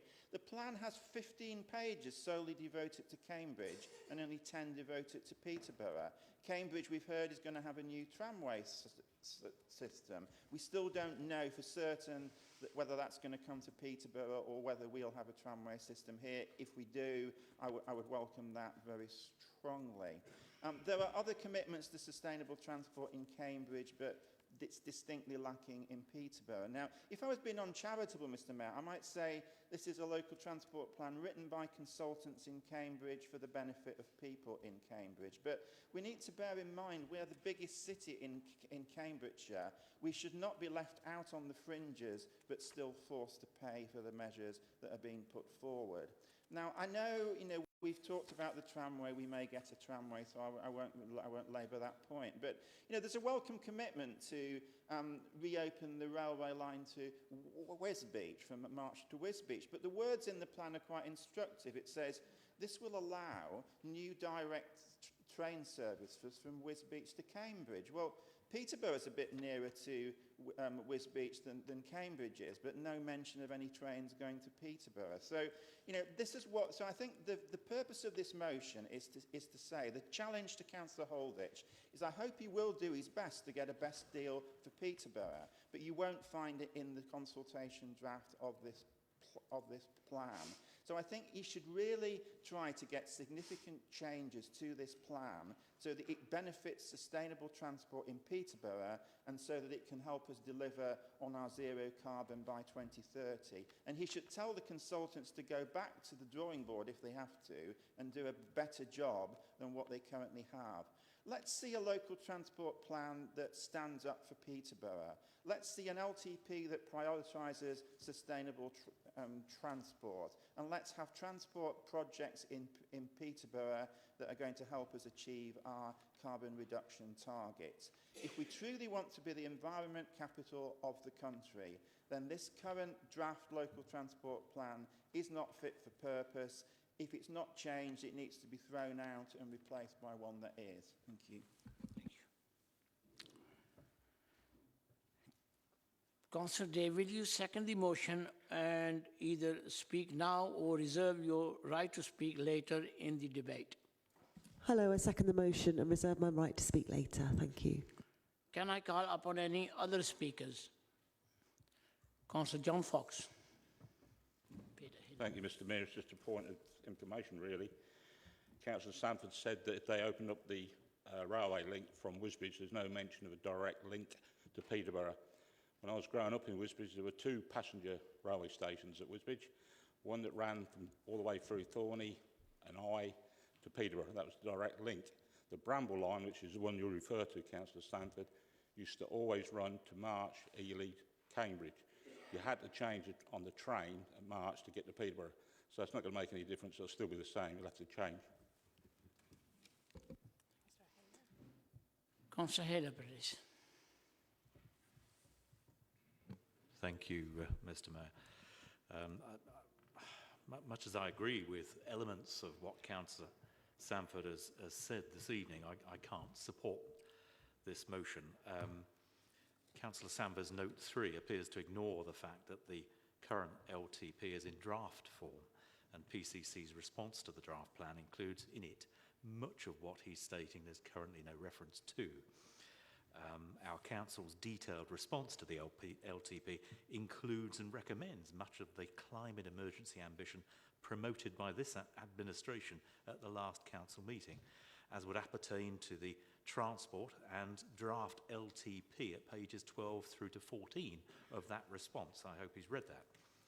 At his note 4, where he complains that we repair and improve our road network too much, the fact is, Mr. Mayor, it's what our residents want, because better infrastructure, network improvements, capacity increases and roads widening all have a direct impact on the ability of traffic to move around our city easier, faster and with less polluting traffic jams.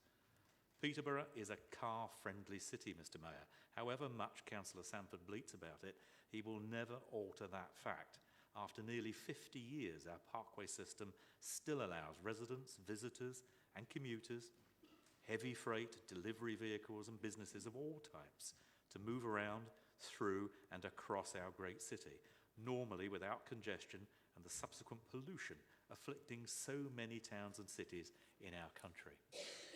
The achievement of being the fastest commute time of any city in the UK is one the Liberal Democrats and their like should be proud this administration has made happen, not denigrators.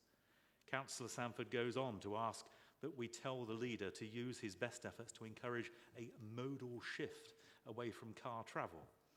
I might suggest Councillor Sanford uses his best efforts with his own group members who use their cars regularly. The last time I noticed, I saw Liberal Democrat group member Councillor Hogg looking very important, driving round in a large German luxury car, a vehicle I can only dream about owning. Point of personal explanation, Mr. Mayor. You know, is he saying that he doesn't believe in a modal shift? Because that's what it says in our current local transport plan. That's what it said in every local transport plan this council's had since the year 2000. So does he not believe in his own policies? Yes, I do believe in a modal shift. What I'm not, Councillor Sanford, is a hypocrite. And if you're promoting modal shift for people to use cycles and to walk more, all I'm saying, Councillor Sanford, is that you ought to use your best efforts to look at your group and their modal shift, or I have to say, lack of it. Councillor Sanford and his group members should lead by example when they demand the rest of us modal shift away from using cars, Mr. Mayor. Finally, the Liberal Democrats' desire to prevent the local transport plan being adopted by the combined authority until his demanded changes are made is frankly naive and unrealistic, given the Council's already submitted response and recommendations to the draft version. Thank you, Mr. Mayor. Councillor Wigan next, please. Thank you, Mr. Mayor. I'd just like to start by saying I came to this meeting tonight on the bus. So actually, I don't accept everything that Councillor Hill has said about the Liberal Democrat group. But I'd also like to add that the reason there is such demand on the road is that the public transport we have is woefully inadequate. And that's why the Liberal Democrats have been consistent in calling for improvements both to the public transport and to this plan. We don't think it takes enough into account. We've put in a submission as a group, and I've put in a submission personally. I've already said tonight I welcome some of the comments by Councillor Holditch about the Cambridge Autonomous Metro potentially coming to Peterborough, but until that's in the plan, we don't know if it's going to happen. I've been responding to comments on social media saying, do we support it? I said it depends on what it says, because if it just goes straight through people's gardens, then there are problems. If it goes through a good route, which we haven't yet seen, then we would be minded to support it. But we do need to go further. We mentioned the climate emergency, and I hope the comments that go forward in the plan do meet what Councillor Hill has said. But until we see what comes out next, we can't be convinced that that's sufficient. So I would like to see what the next stage says, but as it stands, it's woefully inadequate, not fit for Peterborough. As Councillor Stanford says, we should be standing up for Peterborough, and this local transport plan does not do that. Thank you. Councillor Andy Cole, please. Thank you, Mr. Mayor. I stand as a member on the Oversight and Scrutiny Committee of the Combined Authority, and I've taken a particular interest in transport and the local plan. And I'm just a little bit disappointed at the level of parochialism that Councillor Stanford's displaying in the chamber. If you look at the significant amount of pollution and problems that Cambridge City has in terms of their particular transport needs, they desperately do need the metro system to reduce the level of pollution that they have.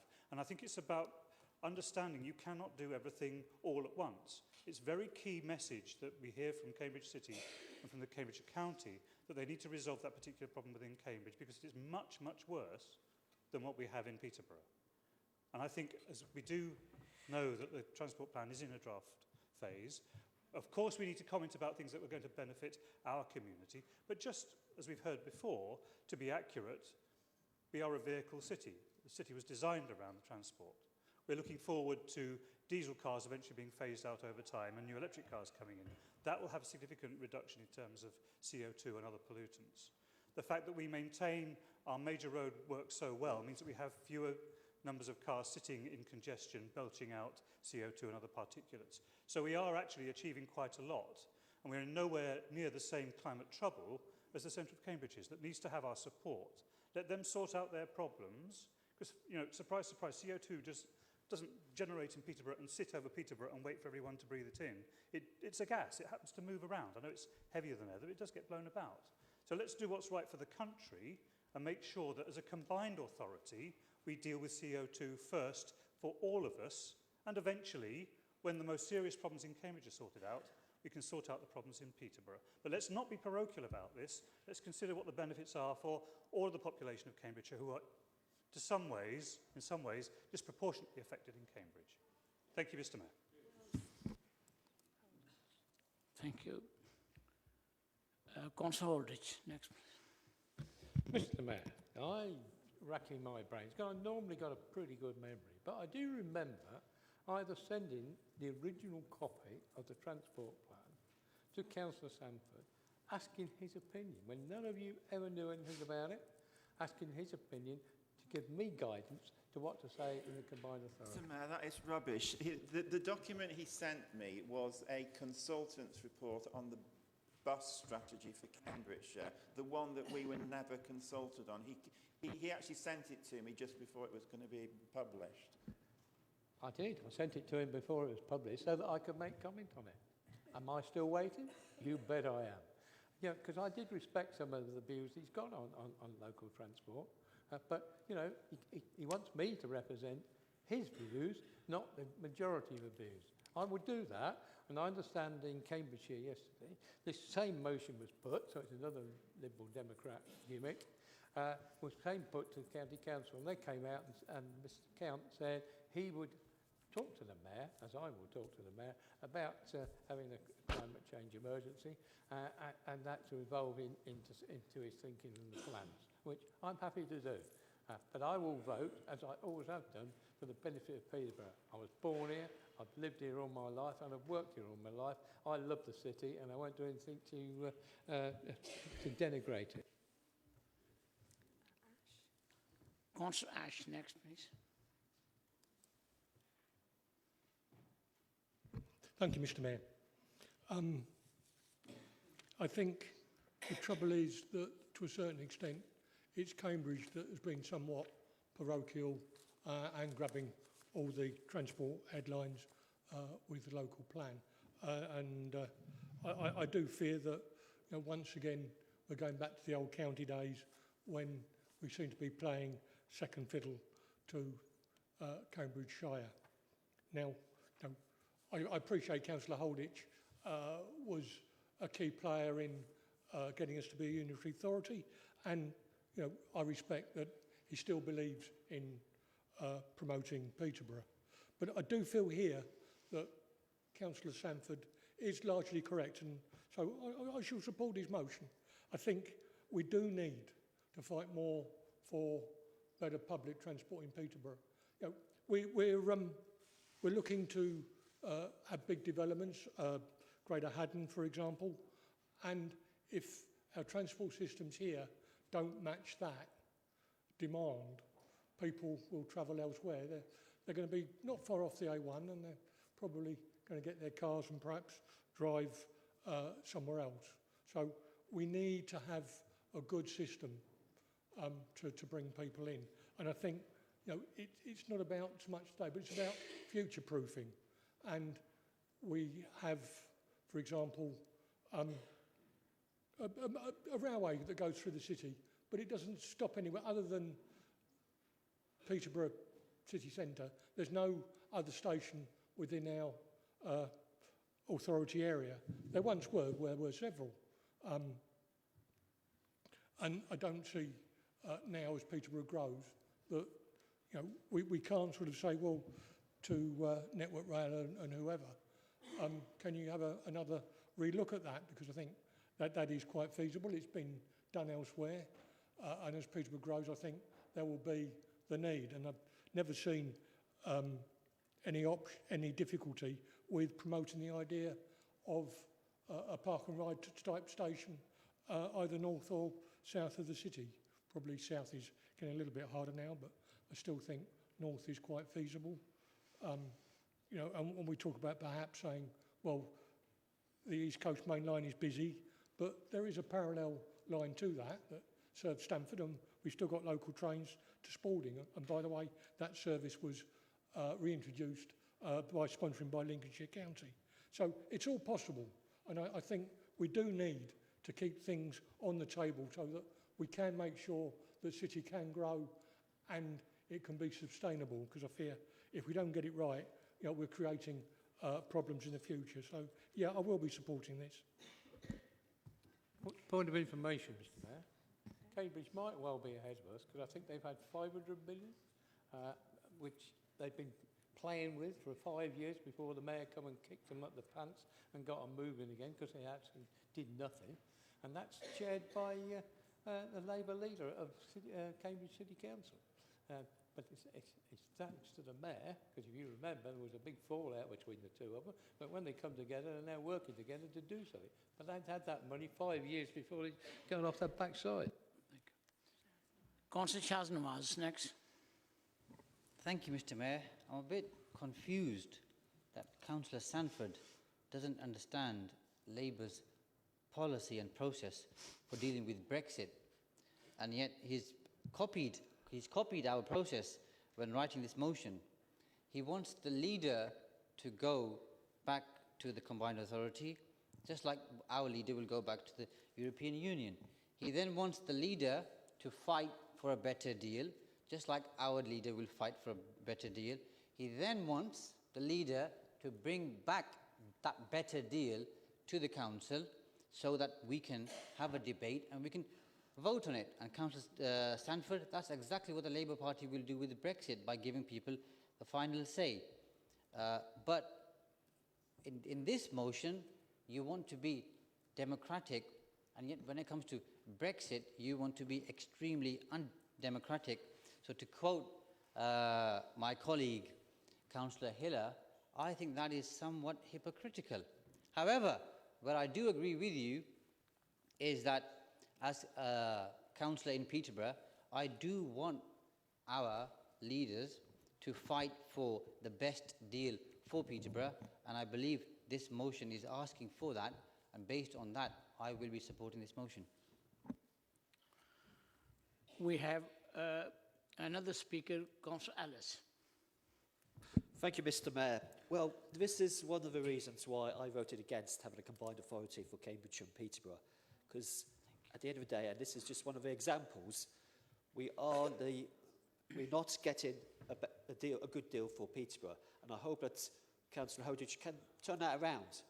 Whilst there are some improvements around rail in the region, which will help some people in Peterborough who perhaps need to commute outside of Peterborough, there isn't enough for Peterborough itself. I see there's the strategic bus review. Well, I hope that that will include look very carefully about operators. We have a monopoly in Peterborough, a monopoly across the region probably as well. We do need to look more carefully. Things like bus franchising, which goes part of the way of having a decent nationally run unprivatised bus services. I mean, this has already been done successfully in London, and I know that the Greater Manchester Authority is looking at it as well. Buses are key to Peterborough, and one of the reasons why so many people have to use a cars, because there isn't a decent bus service in Peterborough, and they always have to go through the centre of Peterborough, where there's plenty of places you have to go to which don't involve you having to go through into the city centre, but you're pushed into there via the bus services. So please go back and get a bit more for Peterborough and make sure that we're having, you know, this is so important if we are going to ever meet 2030 or even 2050. So please push harder for Peterborough.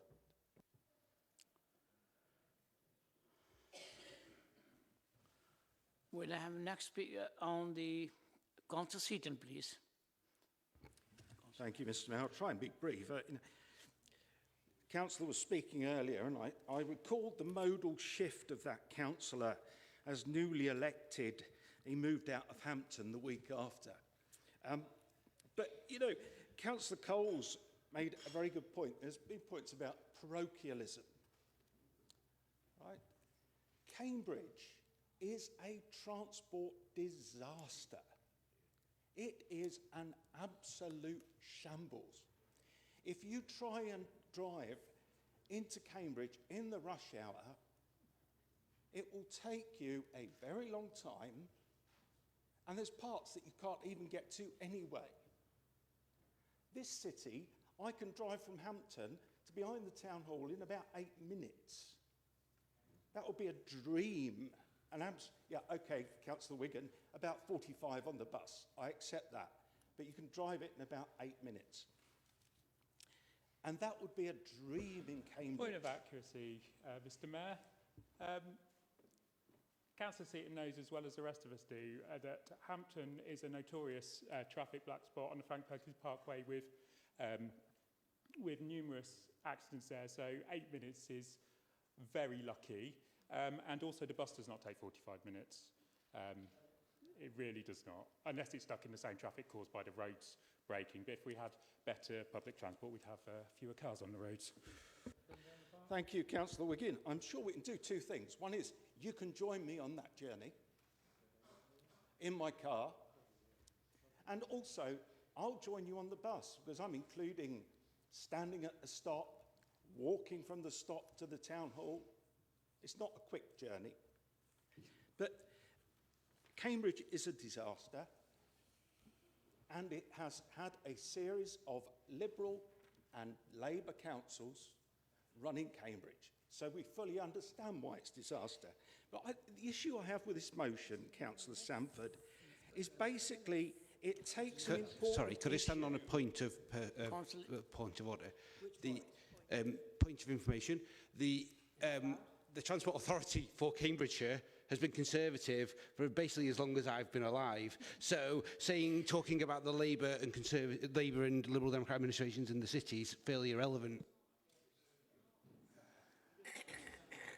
Sorry, Councillor Ellis, are you on the Audit Committee for the Combined Authority? I think that's a real worry, what you've just said there. But hey, this motion basically takes a really important issue and says, give us more money or we'll take our ball away. Right? It doesn't quantify how much money. It just states we want substantial investment. It doesn't offer a plan. It just states significant amendments. Right? The only time in that debate from the opposition I heard something in terms of what we want was Councillor Ellis saying we want nationalised buses. We want them back in public ownership. It's the only time. You know, let's be clear, the Liberal Democrats want park and ride. They've talked about it so many times in the past. They want a massive increase in car park charges in this city to force people to use park and ride. What you can only do, Councillor Wigan is shaking his head. So you don't want, Mr. Speaker, so you don't I have never want said park that, and ride. and to my knowledge it is not our group policy. So is he making stuff up again? Because he started his speech with a personal attack and he's carrying on making unfounded attacks on our group, and I don't think it does this council any favours. So Liberal Democrat policy we now know is not park and ride. We have been told for the last 10 or 12 years we should have park and ride in this city. And we're now told Point of accuracy, it's Mr. not Mayor. park I and did ride. not say that. He is not listening to what I said. I said it is not parking charges. I did not mention park and ride. Again, he is misrepresenting what has been said. I'm sure Councillor Wiggin, as he grows in this chamber, will start to understand that you can't be part of a group that's had Councillor park and Seaton, ride you're running as a out of time, policy please. Thank you. For years. It's running out and of then time. suddenly, in one night, change it. Thank you. I can't support this motion. It's rubbish. Thank you. Councillor Fitzgerald, please, next. Hopefully, I promise not to be too long. I'm not actually going to talk about park and ride. It's something that we parked, never rode, a long time ago, many years ago. So look, Councillor Seaton touched upon what I'd actually written down, not knowing what he was going to say. Nick, I would challenge you this. The point of this, it is a draft, okay? And it is not the job of the leader solely to represent every view of the council in terms of from his own volition. It is up to you, Councillor Sanford, to lobby the leader, and I've just asked him, have you had any serious conversation or brought a paper, David referred to it as significant amendments? And until you've got those significant amendments in a paper, how could they be properly and duly considered for Councillor Holditch to take forward as the leader? Now, you could have some agreement beforehand on what might be possible and what is not possible. I'm sure he'd give you an opinion. But you also have a member on the Combined Authority in a Liberal Democrat. You've only got the one. Pretty much sums up where we are politically in the country. So you should also use that route. Now, the fact is, and I don't buy the argument that there is a bias, you know, the local transport plan is being worked up by a team of people, officers, they are professional people, and they look at all these things in the round, but they can only take on board things that are put to them in a sensible, well thought out way. So if you don't want to do it with the leader of the council here, I suggest you talk to the officers that are doing or working on the draft strategy, along with Councillor Hiller, who is no doubt heavily involved because he has that brief here, and come up with some proposals rather than just significant amendments. What does that mean? I have no idea what that means. Put something tangible, because we are in a draft stage that can be considered to go into the final report. Then we can go and get a better deal. Then we can come back here and vote on it. Or in the case of the Labour Party, they will go and get a better deal, agree it, then come back and vote against it. The Liberal Democrats, I'm not quite sure, they just may not want the deal at all. So, because they want us to retain the transport rights. Move on, we've moved on. Make your case, Councillor Sanford, through your group as to what your significant amendments are, and then somebody might take them seriously. Just writing it on a piece of paper is not really sufficient. Point of accuracy, Mr Mayor, please. As I mentioned in my speech, if Councillor Fitzgerald was listening, that we have put forward a submission to the draft local transport plan as a group. So we do have a proposal. Have you shown it to the leader, sir? No. Because you're asking the leader to support something that you haven't shared with him. What a stupid idea.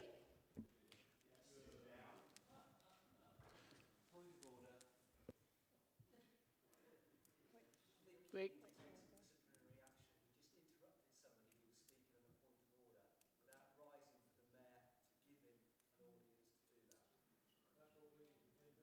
Mr Mayor, Sorry, if I Mr. may, Mayor, I didn't have my point of microphone personal on. You explanation. may not have I heard thought me. that was the accepted procedure for this evening, as Councillor Wiggins must have done it 6 times already. Sorry, Mr. Mayor, you may not have heard me. I didn't have my microphone on. I was just pointing out to you about the disciplinary matter, and he just did it again. You rise on a point of order, you make your point of order, you don't interrupt people. Let's have a bit, it's happening nationally, let's have a bit more politeness in this council chamber, please. Can we ask the member, please, because it's 10:10 now, and we don't want to carry on. We don't want to be here all night. And can I ask Councillor Hain, please? Councillor Hain next. Thank you. Thank you, Mr. Mayor. I think I'm going to take this off in a slightly different direction. I hope I'm not preempting Councillor Day too much. I've just been a bit concerned about some of the comments that have been made. So the comment about, what vehicles people drive. I drive a diesel just before somebody else, it explains that to the whole chamber. If you'd like to know why that is, please feel free to come and speak to me afterwards. But that doesn't mean that I don't understand that something has to be done and that something has to be done differently. To say that it's all up to people individually, every person in this chamber could stop driving their cars. That would be a drop in the ocean compared to the changes that need to be made. And to have the lack of vision to say we're a car city and that's it and it's never changing, that's a lack of vision. That's a lack of drive. If it came to Brexit, we'd never accept that. We'd be saying, no, we've got to be leaders. We've got to be setting the pace. We've got to be setting the trend. And yet we're just going, we're a car city. Bad luck. I understand Councillor Cole's point about Cambridge transport being really bad. Point of information, Mr Mayor. I didn't suggest that we are a car city and that's it, and then we don't do anything else. My point of expressing the fact that we are a car-friendly city with a marvellous parkway system is that we create less pollution because our vehicles move around our city far more freely than has been said on many occasions this evening than somewhere like Cambridge. That was the point I was making, and I think I made it well. Thank you. Point of accuracy, Mr Mayor, I'd like to... Councillor Hain. Would Councillor Haynes, perhaps, if she wants to check what Councillor Hill has said, would she like to request a copy of the tape of the meeting? Because I recall him saying, we are a car city and it's never going to change. So I want to know whether that's what he actually did say. Members, can I just interrupt at this moment? When you're raising a point of order, you need to wait for the Mayor to say what is your point of order, and that's not been happening tonight. Councillor Murphy's quite correct. Thank you. Please wait for the Mayor to tell you that you can speak. Thank you. Thank you. It's a point of personal explanation, Mr Mayor, and apologise for my failure to follow the correct procedures. Hello. Councillor Murphy. Mr Mayor, this is developing into a circus. We're on the telly. We don't need that sort of publicity. Can I move the vote, please? Excuse me. Yes. I'm happy to second that. Oh. Yeah. Excuse me. Haynes needs to finish her speech. Okay. Thank you. Can I make a point? I believe that Councillor Haynes was speaking and hasn't been allowed to finish it. Oh, okay. Okay. The officer has made the point that I rose on before about 4 or 5 people got up and spoke. You stand up and you wait for the mayor to call you to make a point of order, and then you make your point of order.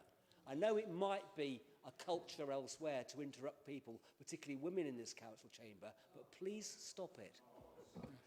Councillor Haynes. Councillor Haynes, please. Please. Thank you. As I was saying, I understand Councillor Cole's point about Cambridge. Having lived and grown up in Cambridge, it used to take me just as long to get from Haddenham to Long Road by car as it took me to get from Arbury to Long Road on the bus. So I understand Cambridge has priorities, but this climate crisis that we declared at our last meeting is going to be here. It is going to end up on our doorstep. If changing from a car city to a bus and tram city is difficult, wait till we are Peterborough on Sea, because the areas to the east of the city and Fengate that are below sea level are flooded. And it's not just going to affect us, it's going to affect the freshwater wildlife that's in the area. We have to do something. We have to do something tangible. That's why there are protesters out in London, because too often the people who have influence and power are just going, not much we can do, bit expensive, bit difficult, it's not really us. And that's just not good enough. And it's got to start somewhere, and why not start in our cities with 82% of the population living in cities? The national government isn't doing enough, and we need to be pushing them to do more, because if at the end of the day we don't do something, who is? And if we don't do something now with all the evidence, when are we going to actually pull our finger out and do something? Thank you, Councillor Haynes. Now we're going, before we go to the vote, ask Councillor Sresti, please. Councillor Sresti. No. Thank you. Again, I've got to get up. I wasn't going to stand tonight. I wasn't even going to talk tonight, Mr. Mayor. I don't know what happened. I mean, I love the Liberals. I love the vision. We've got to save our planet. Completely 100% behind it. Got to save our planet. I want my children to live there, my grandchildren to live there, and I want it to be a lot better than it is now, because we have really messed it up. Doesn't mean I've got to give up my car. It may very well mean I've got to give up my diesel car or a petrol car, but it doesn't mean I've got to give up my car. And people have got to understand that. You know, if we all stop driving cars, we've got 500,000 people unemployed. Is that what you want to see?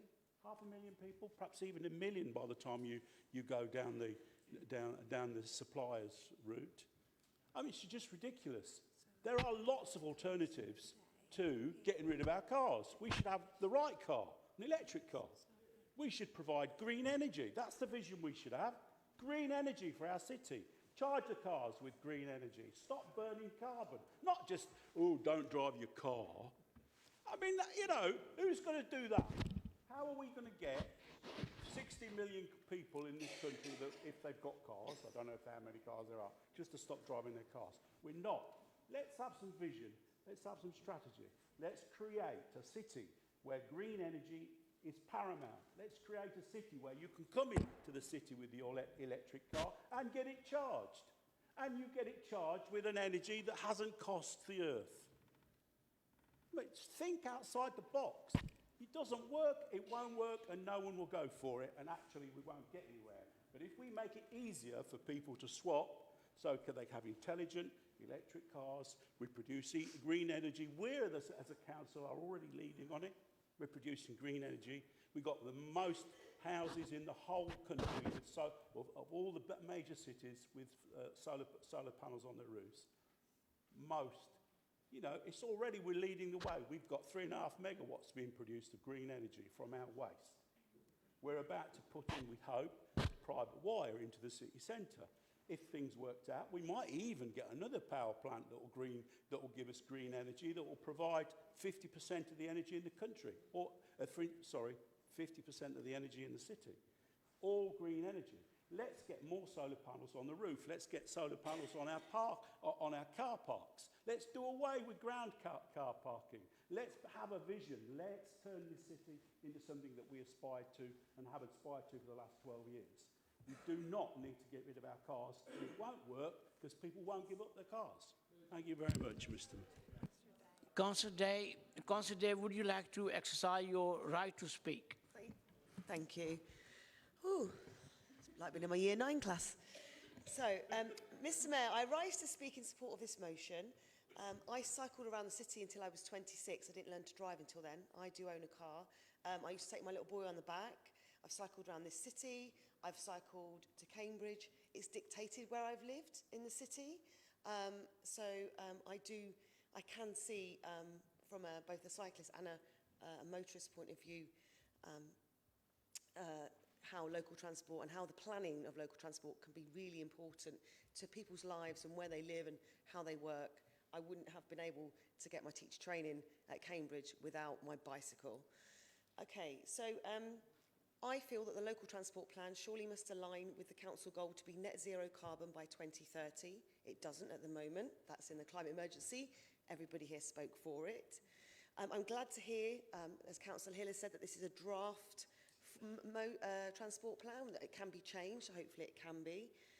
The increase in road building, which the plan proposes, will encourage greater car use.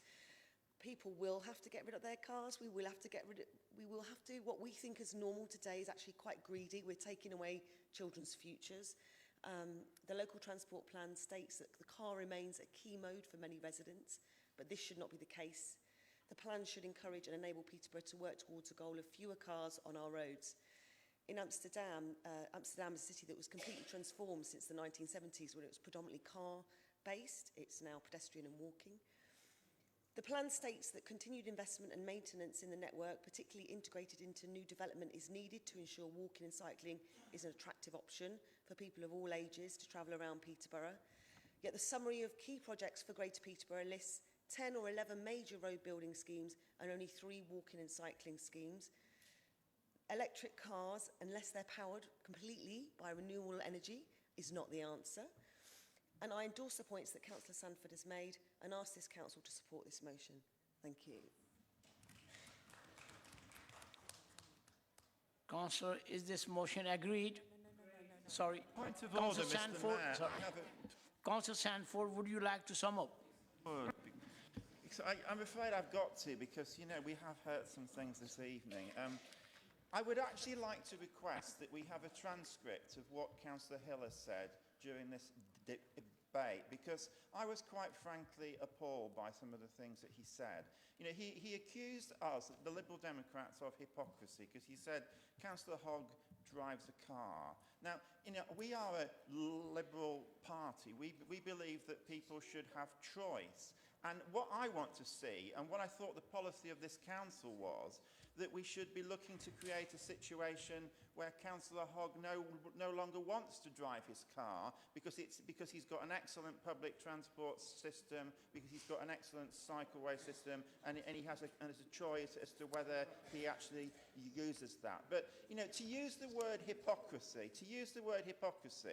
from a councillor who sat in this council chamber on the 24th of July with all his friends over there and voted unanimously not to go for the government target of zero carbon by 2050, but net zero carbon by 2030. You know, I sometimes, and yet he said in his speech, you know, people in Peterborough want to drive their cars. Peterborough is a car city. It's not going to change. So what that means is the cabinet member responsible for transport in Peterborough does not agree with the local transport plan, not just of the combined authority, but the local transport plan of this council. You know, that talks about modal shift. It's about creating incentives. A point of accuracy, Mr. Mayor. A situation.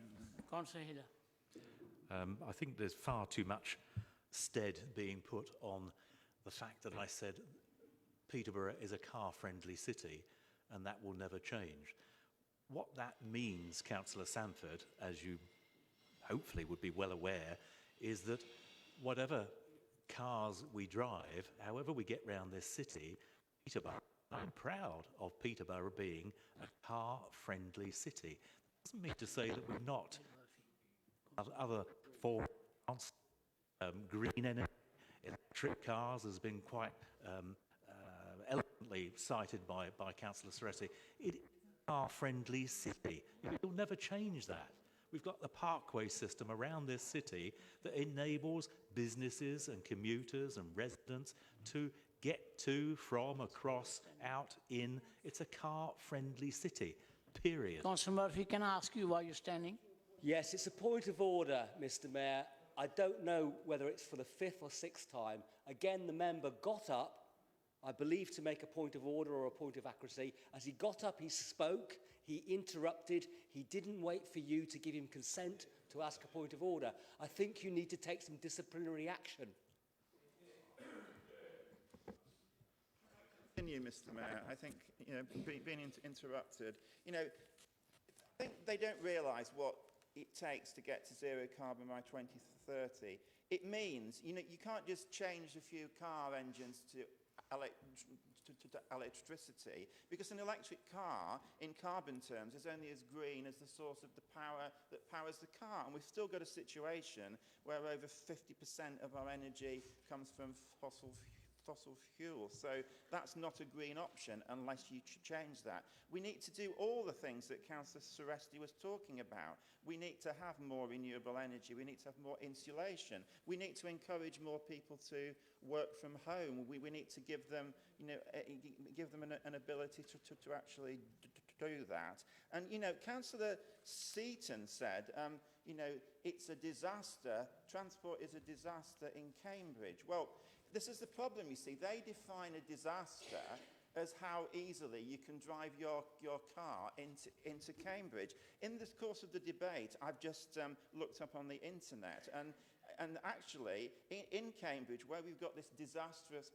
policy, there has been a 37% increase in numbers of people cycling in Cambridge, and now over 60% of people in Cambridge cycle at least once per week. So this disastrous place called Cambridge is actually doing a lot more for cycling than we're actually doing here in Peterborough. Time is up, Councillor Sanford. So I just think, we need to vote for the... We will now move to the vote. Thank you, Mr. Mayor. Councillors, we are now moving to vote on item 12.4 on the motion from Councillor Sanford. The vote is now live.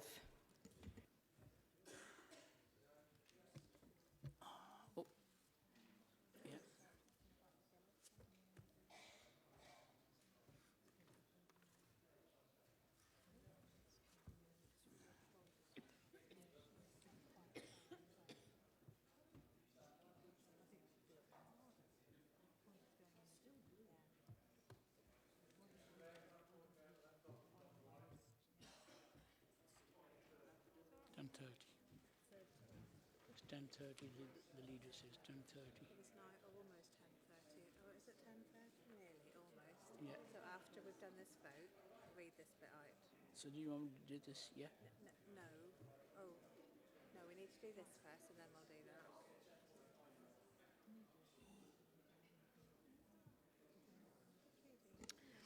Thank you. The result of the vote is 26 for, 28 against. There were no abstentions. Therefore, the motion is defeated. Thank you.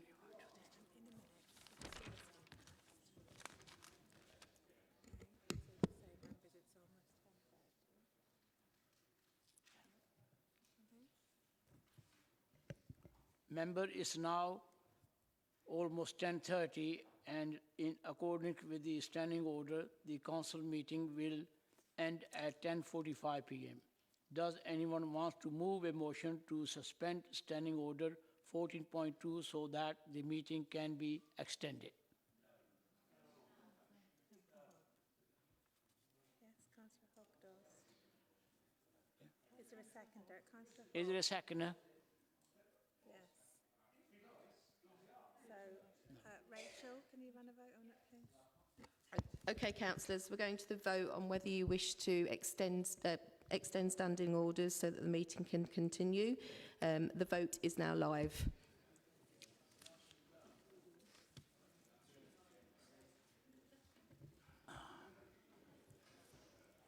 Rachel, can you just say... Rachel, you just say green for yes, Oh, red sorry. for no. I've just got to clarify, it's green for yes, for red is against, and yellow is to abstain. Okay.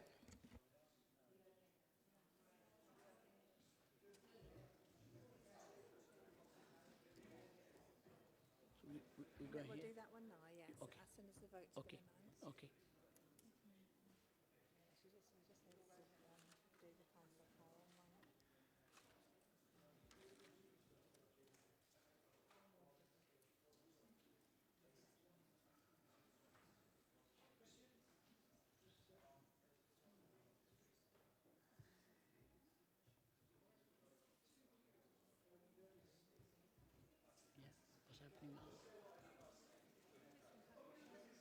There's only one left. This one? After this, yes. After this So we'll do that one and then we'll hopefully have a short one on that. Very short.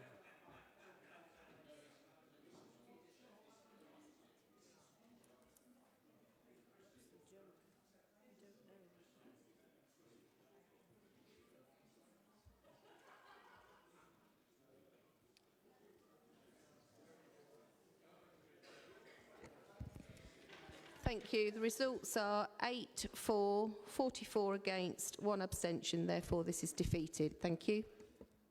Move on. This one. Thank you, members. Councillor Qayyum, I understand that you no longer wish to move this motion. Is this correct? Thank you, Mr. Mayor. It is correct that I no longer wish to move my motion. Thank you, Councillor Qayyum. Thank you. Yeah? Just read that. Therefore, there will be no debate on this matter and we will move directly onto the motion from Councillor Hogg. Start reading this. Yeah. This motion is in relation to the Tenter Hill Meadows. Councillor Hogg, would you like to move your motion? You have 5 minutes to say anything you wish to say about it. You will have another opportunity to speak when summing up.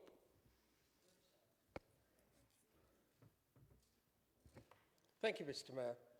I have to say, wasn't entirely prepared for the fact that this was actually seeing the fact that it was right at the end, and I've been a councillor for something like 18 months now, and this is the first time one of my motions has actually got to a point where I could actually stand up and talk about it. So please forgive me. I feel like the best man has keeled over, and I've had to step in and save the day. So please do bear with me. So Tenter Hill, very close to my heart. It is a lovely stretch of green pasture land in our ward. This saga has been going on for quite some time now, and the residents of Stanground specifically, but also the wider area of Peterborough, need to have some sort of security. We've had the situation where 3,500 people have signed a petition to try and protect this piece of land. I think that's quite a high number even for Peterborough. The planning committee adjudicated on this item and decided that that the open space provision in Stanground was such that they couldn't allow planning on that piece of land. And then the planning inspector then looked at this this matter as well, and they came back with the same decision. Essentially, they're saying the open space provision within Stanground is in a deficit of 13.8 acres, which is a sizable amount. So, you know, we've got a lot of sort of high-density housing in Stanground, and people want to have that space to be able to stretch out, take their dog for a walk specifically, and it's also very keenly used by local scout groups on a nightly basis. And without that space taken away from them, it would severely hamper what they could do as scout groups. So I'm hoping that all the councillors in this chamber it will resonate with them, that if they had a similar piece of land in their ward, that they would be standing up and fighting for the voices of their residents. So all I'm asking for, essentially, is for this land to be protected by whatever mechanism is most appropriate, so that the residents of Stanground can stand down in terms of their fight to protect this and know that it is being protected by the people of this chamber in perpetuity for their sons, daughters, grandchildren going forward. So I'm hoping that people will support this motion. Thank you very much.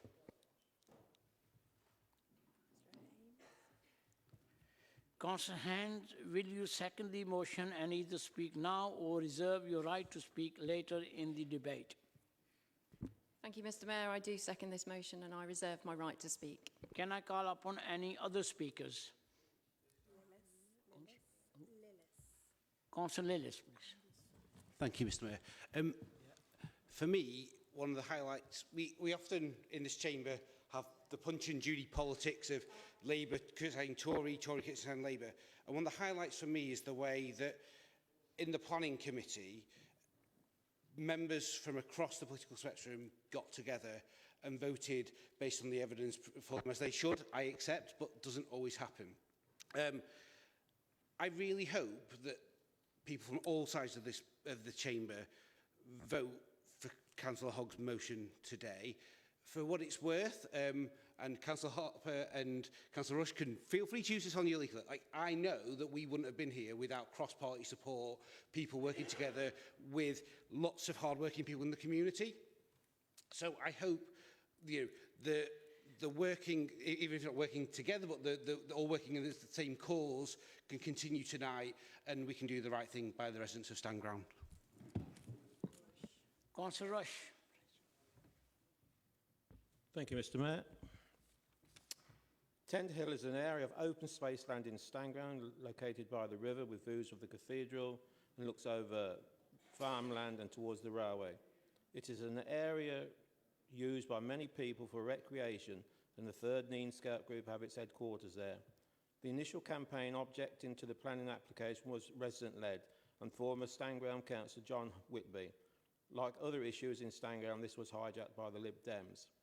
At the Planning Committee meeting in November 2018, it was myself that put forward the recommendation to refuse the planning application on the grounds that it goes against national planning policy framework of protecting open spaces.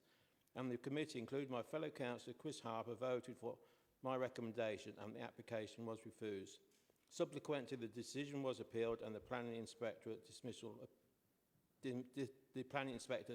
the appeal. Areas of open space like Tender Hill must be protected, and I will be supporting this motion. Councillor Harper.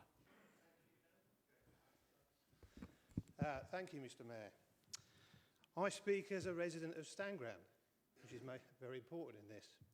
I have been there for over 20 years. Stanground has a lack of open space. We've heard that already from Councillor Hogg in his motion. To back up what they've all said, the Planning and Environmental Protection Committee chose to support Councillor Rush's proposal to refuse the planning permission for Tent Hill Meadow. The planning inspector then decided to refuse the appeal for exactly the same reason, a lack of open space. This land is not in my ward. It's not in Councillor Rush's or indeed my colleague Councillor Bisbee's ward. It's in Fletton and Stanground. However, many of the residents that live in our ward enjoy and love the open space and that area. Members, I urge you to listen, not just to the decision of the Planning and Environmental Committee, not just to the actual planning inspector, but most importantly, listen to the people of Stanground. They've told you via that, the way they appealed this, they took it to Planning Committee, by their petitions, that they want that open space and they value it.